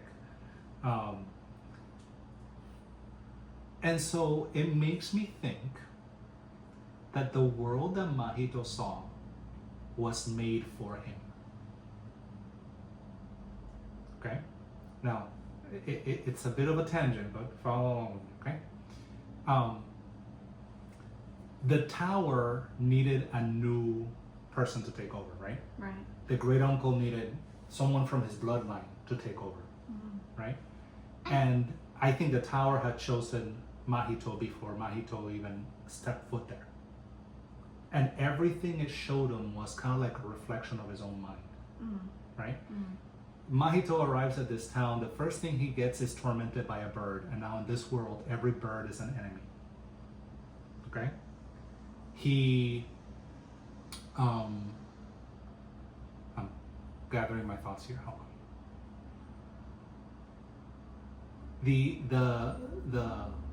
The help from the estate where he's staying, he doesn't think much of them. In fact, he just tries to like learn from them what he can, uses them, doesn't give them much thought. And when he sees them in this world, they're these tiny little dolls that just surround him when he sleeps, right? His mother, who died in a fire, is now this maiden that controls fire and bends it to its will, right? And Natsuko, who is the person that he feels most distant, is staying in the most dangerous place in this world, right? Which is in a tower full of these parakeets in a room that is taboo to penetrate, right? And I feel like that is more symbolism of his mind, right? Like she has become a part of something completely alien to him, right? She exists in a realm that he doesn't fully understand or even accept, because you know, she's gonna give birth to this child that he has the psychological unwillingness to accept, this new life, this new brother from a new mother that he doesn't even want, right? Like, he already struggles with the loss of his mother, and the idea of her being replaced is overwhelming. And it's not until he resolves all of these issues that he meets with his great uncle. It's not until he accepts Natsuko as his mother and resolves that grief in his mind and his heart that his great uncle tells him about the plan. So I think everything that he stepped in on was created strictly for him to resolve that problem, so that he could be, I guess, worthy enough of being the great figurehead of controlling the tower. Mm. Because and another hint to that is that when he finally meets his uncle is just like placing these stones and trying to keep them from tumbling, right? Like his world is collapsing, and he tells them that he reconfigures the stone every so often, right? So it hints at that world not being constant; it's always changing, right? Because he reconfigures the stone in a different order to try to keep it stable. So I think everything that he saw, everything that his mother saw, was all kind of like a way of them trying to get him into this position where he could accept being the master of the tower. What do you mean by what his mother saw? Himi is his mother, right? But what do you mean by what she saw? Because she was there for a whole year. She learned about that whole world for a year. Right. I think this was all manipulated, trying to get her to learn how to use her fire powers and so that he could see the powerful maiden that she could be in that place, right? Like, isn't it tempting that in the real world your mother died in a fire, but in this world she manipulates fire herself? If he had accepted being the master, he could have stayed there with his mother for hundreds of years if he wanted to, and she would have never died in a fire. I mean, yeah, I don't disagree that it, is a reflection of his mind. I feel like that was placed there when he was entering into the tunnel, with the line from Dante the Inferno about abandoning, and then basically going into his own hell. So I definitely see that. I sort of questioned, a thought that came was, I thought it was interesting that, we're seeing various we see, his mother who also went through, and then his aunt later, and, wondering what their experiences were when they entered. What was the experience for his mother when she entered as a child, and was there some kind of maybe it was, it's all part of the process. So part of me thinks, this is there was some ancestral resolution, some ancestral thing, clearly the uncle wanting to preserve this thing that he had built, and who knows what exactly happened between Himi and him when she entered, right? And she came out a year later.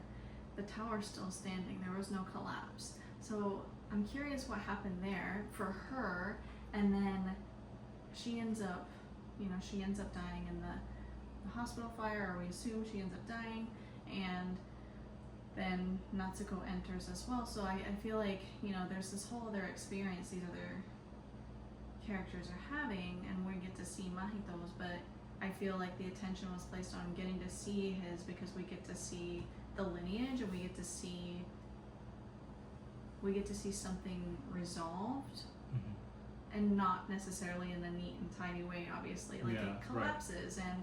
And this, there's so much commentary that can be made on this. One is because this is sort of an autobiography in a sense, right? It's of Miyazaki's life, and a reflection of that, as well as inspiration from this book of how do you live. I think it just reiterates that question, and is continuing to expend so much energy and resources to keep this thing that is barely standing on very, very unstable ground, expending all that energy, at what cost? At what cost to the people that come after you, that this has to keep standing? It's a very, is that really worth it? And it's that, it's not even just about being selfish. It's is this worth that sacrifice? Sacrificing your the people that come after you. Sorry, the word is escaping me. Your descendants. Sacrificing their lives for this ideal that was built, right? So I do see it's like as a reflection of his what's going on for him, and also just like this, maybe rather than like a manipulation, just like the like how it ended up playing out. It ended up playing out for him as, you know, in this time that's also reflected a reflection of like the very quickly changing world that happened after that revolution, and then Japan started becoming much more industrial and everything changes, and again, like it's all these foundational shifts happening collectively, right? And it ripples out, and it's like how do you, the basis of the novel that this was inspired by, the title, How Do You Live? It's like we see time and again this theme of death and grief and loss. It's like you know what that looks like and how that feels. How do you live after that? Or how do you live? Like, you know Right. how to die, you know how to not feel, you know, like you feel like dead inside or numb, but how do you live? That is like a really like profound question, right? Especially for a boy like that's just lost his mother. So yeah, I guess there's different ways you can look at that. Yeah. And I think that was the whole point of the movie, to leave it so open to interpretation, because they like to, like we said last time, they like to show, they don't like to tell us, right? And Yeah. most of his movies are so open that you can find meaning in a lot of ways through the story. Yeah, I think that's art, Mhm. right? And I feel Exactly. like Miyazaki and Studio Ghibli has just done just really incredible art. It's art. It's not, you know, like and it's not to say necessarily that other animators and artists that do things differently, that it's very clear and obvious what the storyline is. And a typical maybe hero's journey type of story. It's not that that's not art.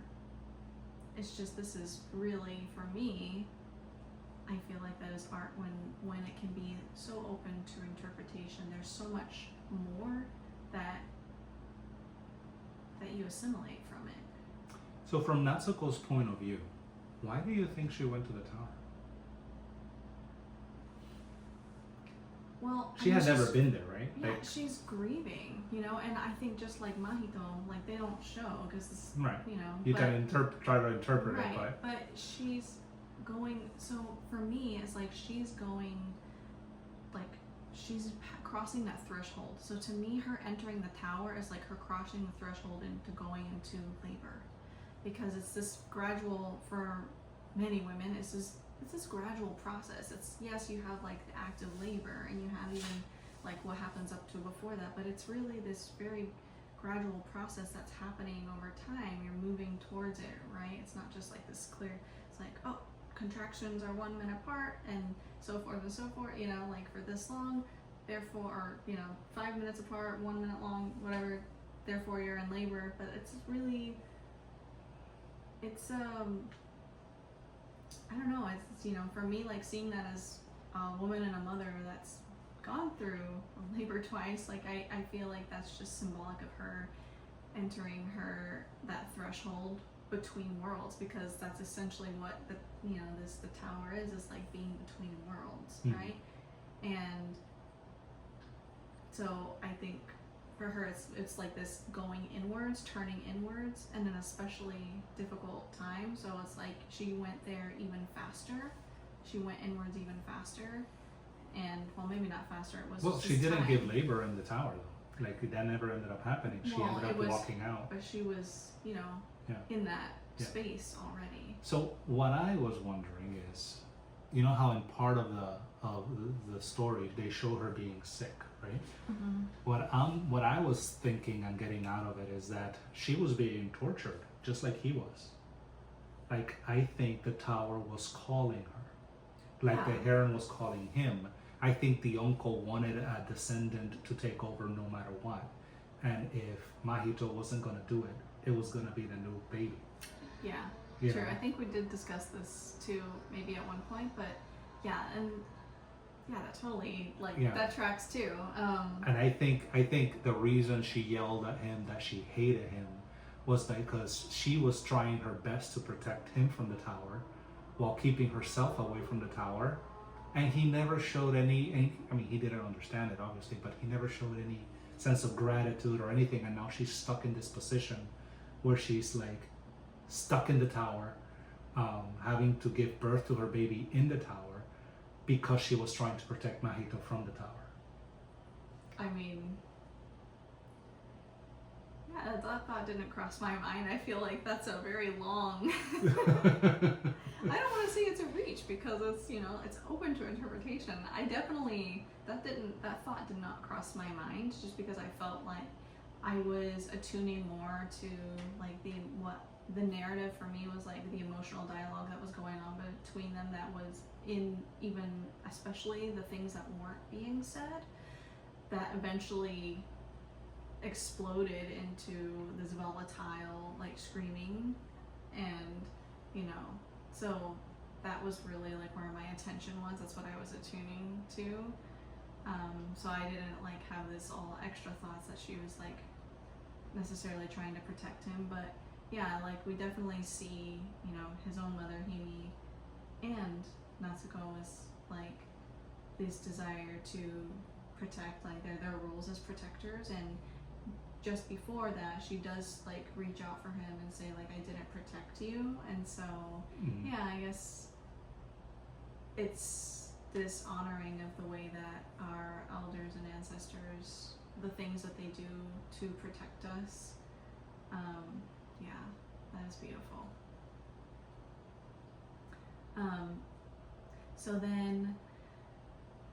So I really love the art of, and I could see now after reading a little bit of How Do You Live and seeing there's a lot of celestial influence like this,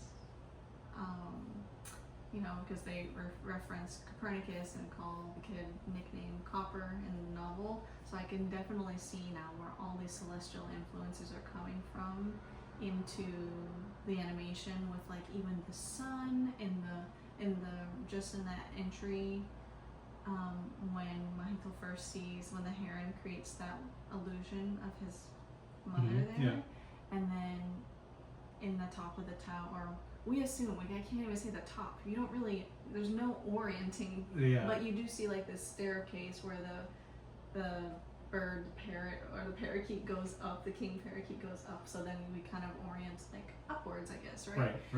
And then they go through these wide open rooms with these archways for the doors, and it's just like the colors and the openness and the light that you sense from looking at that is just like, it's gorgeous, and you see like the stars and the night sky and entering through that, and it's like this big openness of space. I just wanted to comment that I thought it was beautiful. I was like, the animation was just like, wow. I love what they did there. Even the birds thought it was beautiful. Yeah. Remember when they go up with the king? Right. Exactly. That was one of my thoughts too. Is this heaven? And I think that's probably a question that, you know, viewers ask themselves a few times throughout the movie, including when Mahito is in Himi's like little living area and they go right outside, and it's like, that looks like heaven to me. It's like just gorgeous, right? And and then we get to that big climax scene of the uncle, right? Am I jumping too far ahead? The uncle basically asks Mahito to stack these blocks while we see him like stacking the blocks, and just like, and it's like this rolling around, it's like playing Jenga. Exactly, it's like Jenga. It's like, is it gonna completely just collapse? And it's like, oh, it's gonna be alive another day. Like it stands another day. And that just sounds so incredibly exhausting, right? Yeah. And that's when he first offers Mahito the blocks. And Mahito says, there's something strange about these blocks. It's like they have malice in them. right? Mm-hmm. And then he wakes up and he's in the kitchen and he's getting ready. They're getting ready to carve him, right? Because it was kind of like a dream. Right. They're in the kitchen. They're sharpening the knives or preparing like this whole feast, right? And the Heron comes in and saves them. Right. Right. He breaks them out of the shackles, Mm-hmm. and that's when they find that Himi is being taken to the top of the tower where the uncle is. Yeah. And by the time they meet the uncle again, the uncle tells them, "I scoured time and space to find these blocks that are free of malice. Mm-hmm. Can you stack these?" Mm-hmm. Yeah, and I feel like that's just another. It's another little a way of maybe Miyazaki, for example, saying like, I worked so hard, like myself and my team have worked so hard to create these animations of substance, these stories of substance that are free from, you know, the ongoing messages like peace and love and, you know, the just feeding the imagination and feeding the inner world of a child to develop, right, into something beautiful, right, something that will be passed down. So I feel like it's just that, like, I worked so hard to like find ways to do this, to build this, like, please, like, keep it going, because like I'm at my end, like I this is my end, I can't keep doing it anymore, like, Right. and will you please carry this on for me, like someone needs to do it. And Right. yeah, and just seeing like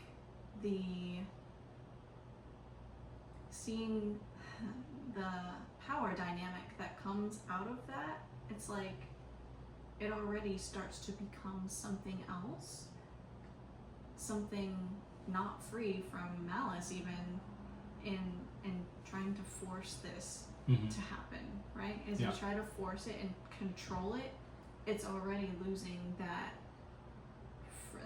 like liberation from malice. Right. And that brings me back to when we had the conversation about the wara wara and what the bird's consumption of the wara wara, you know, kind of like could have represented, right? And I had mentioned that potentially the birds eating the wara wara could be like corporate greed, mass production, just devouring the artistry that they work so hard to make as pure as possible, right? And what happens when Mahito says, "No, I'm sorry, I can't do this. I have malice in me, right? I can't touch these blocks." One of the birds comes, tries to stack the blocks himself, right?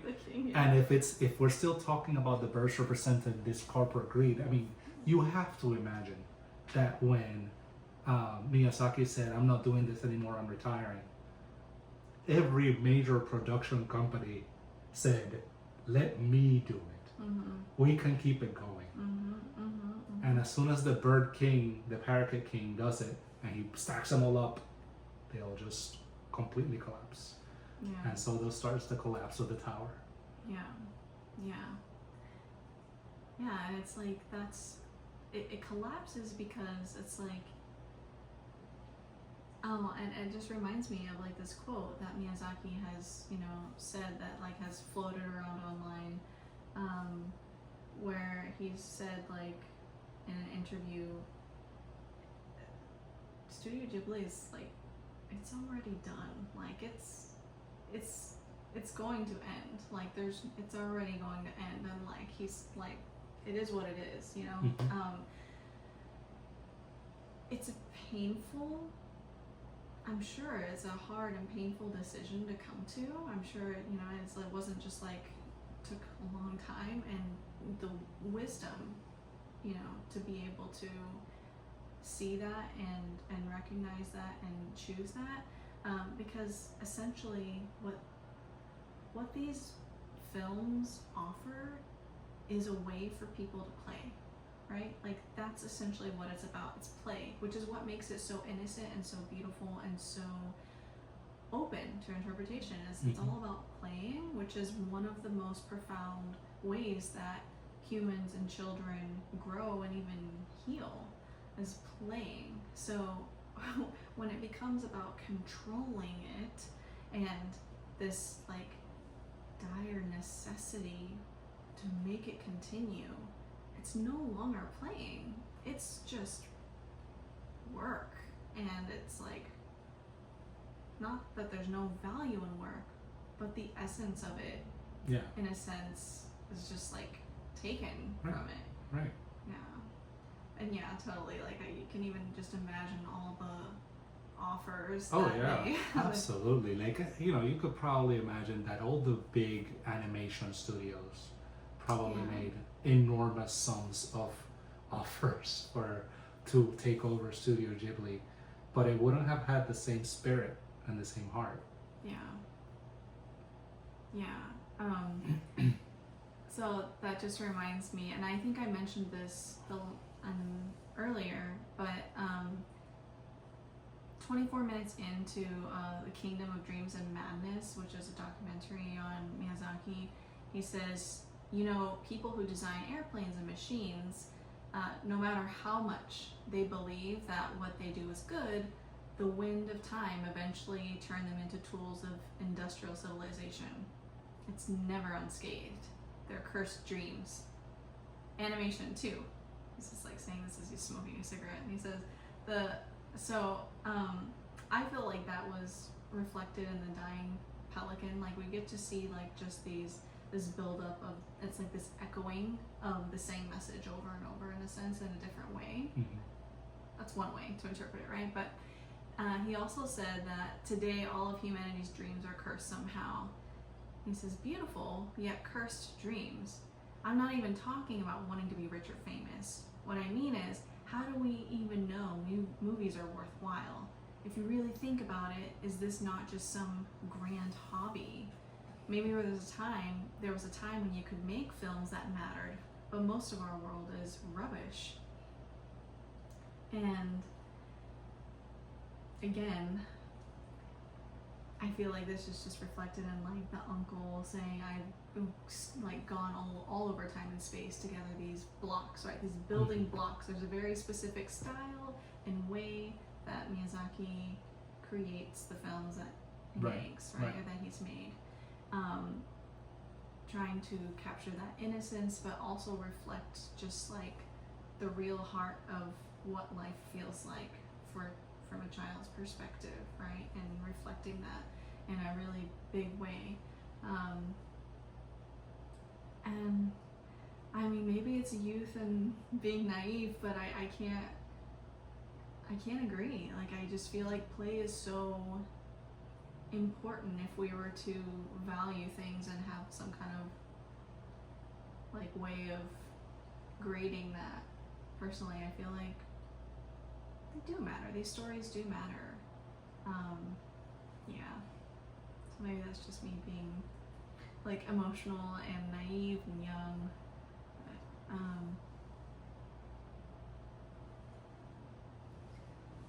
so he refuses the tower, right? yeah. He refuses the tower. He says, I have my own form of malice, and he points at his scar, right? And he says, I can't touch these blocks. And as soon as the king parakeet tries to stack them, everything starts to collapse. And now we get to the final scenes of the film. Everybody's trying to escape the collapsing tower, right? And Mahito and Himi approach their own doors and they say their goodbyes. And as soon as they open, all the birds start pouring out, and they turn back into real birds, and they crap on everything. Which apparently there's an author on Medium that has this very long essay published there, and I didn't get to really go through all of it, as I was like trying to find some more stuff, like someone else commenting on the Shikigami, or what I interpret as like talisman, and their interpretation, which, you know, like, it was very thoughtful and interesting. I'm gonna go back and read it, but they, were talking about like making these comparisons between the similarity between like the microbiome, so like the bird shit, and the wada wada being semen, and also this connection to rice and the rice that feeds people, the land, basically the land, and the ancestors that even come from and nourish the land, their bones, their bodies nourishing that, and then creating rice, and rice being this very big connection for the people of Japan throughout history. So making these connections, this Venn diagram of the wada wada as sperm, the bird shit, and there was something else, but like all of these substances being like connected. I thought it was really interesting because they were also talking about I think bird poop and also semen, or maybe something else. Maybe it wasn't semen. I can't remember now that I'm saying it out loud, but being used as things that would be like spread on the skin or the face for different rituals and ritual purposes, and I think this is probably like tied to more like maybe shamanic roots, or maybe of something like that. But yeah, so when you said that, but I really love the part where they're going through that hallway of all these doors, and I was trying to make sense of if there's any sense to be made of all the random numbers on the doors, because they they do that in a lot of their movies where they'll put like numbers that are like years or dates, dates that have some meaning, that you go back and look at the history of those dates and you're like, oh, that's really interesting, and you could kind of see why they would put that, the influence, and what you can learn from that, like in Ponyo, for example. So I didn't really make much connection, even though my mind was working hard to do that. I think it was just reaching. But then there's that scene where Himi says to Mahito as they're about to split, he's like, but if we go, like that's it, like we're not together anymore, or you're gonna die in the hospital fire. And she tells him, it's okay, I like basically like, I've never been afraid of fire. Right, well yeah, I would never have you, like it's worth it to me, like I'm not afraid of fire. Like she would be much more at a loss and afraid to never have him, right? It's like, I'm not afraid of fire, I'm not even afraid, like I'm going to have you because like that's my life, like I'm supposed to do that. That's my, maybe I don't want to like say put in like that's my purpose, but like by no means no fear. And there's this whole recalibration when she says, I'm not afraid of fire, like it's okay. And you could just feel how that totally shifted things for him inside, and how like healing that was to hear. Yeah, he got like, closure. She's okay, like right. She's not afraid, she's choosing to do this. She's choosing, and she and she's okay, and like I'm okay. And yeah, so I thought that was a very simple and beautiful line. Yeah, and then they walk out, and then it starts raining bird shit, and everything like goes back, and Kiriko changes back to from his pocket, because he took the Kiriko little statue, the doll, wooden doll. Yeah, I really love that touch of the dolls being the protectors, so that the grannies like giving them, like acknowledging like they're, there was that reconnection between like they're not just these old servants in your house, they are like your elders, right. And they're looking out for you, they're protecting you, and I just thought like it's lovely. And it one little aspect of that ending kind of like made my gears turn. It was like, how old was Kiriko when she was with Himi? Because she didn't seem that old, right? When they walk out of that door, and yet I don't know how many years later, but she's like this ancient 200-year-old lady. 200. Ouch. Like she can barely walk straight, Well, yeah, there's a big difference in age. So yeah, It is curious. There's a lot of like mystery there with Kiriko that definitely wish to know more. Yeah. But you know, yeah.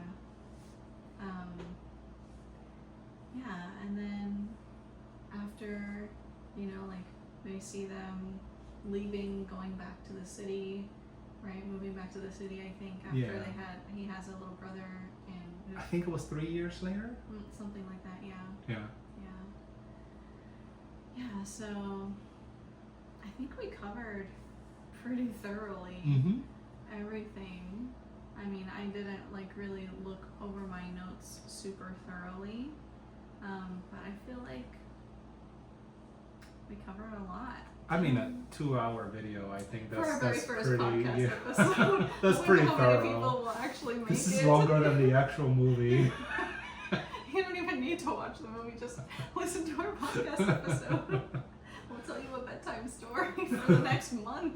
You can just keep playing it and fall asleep. Yeah, so, alright.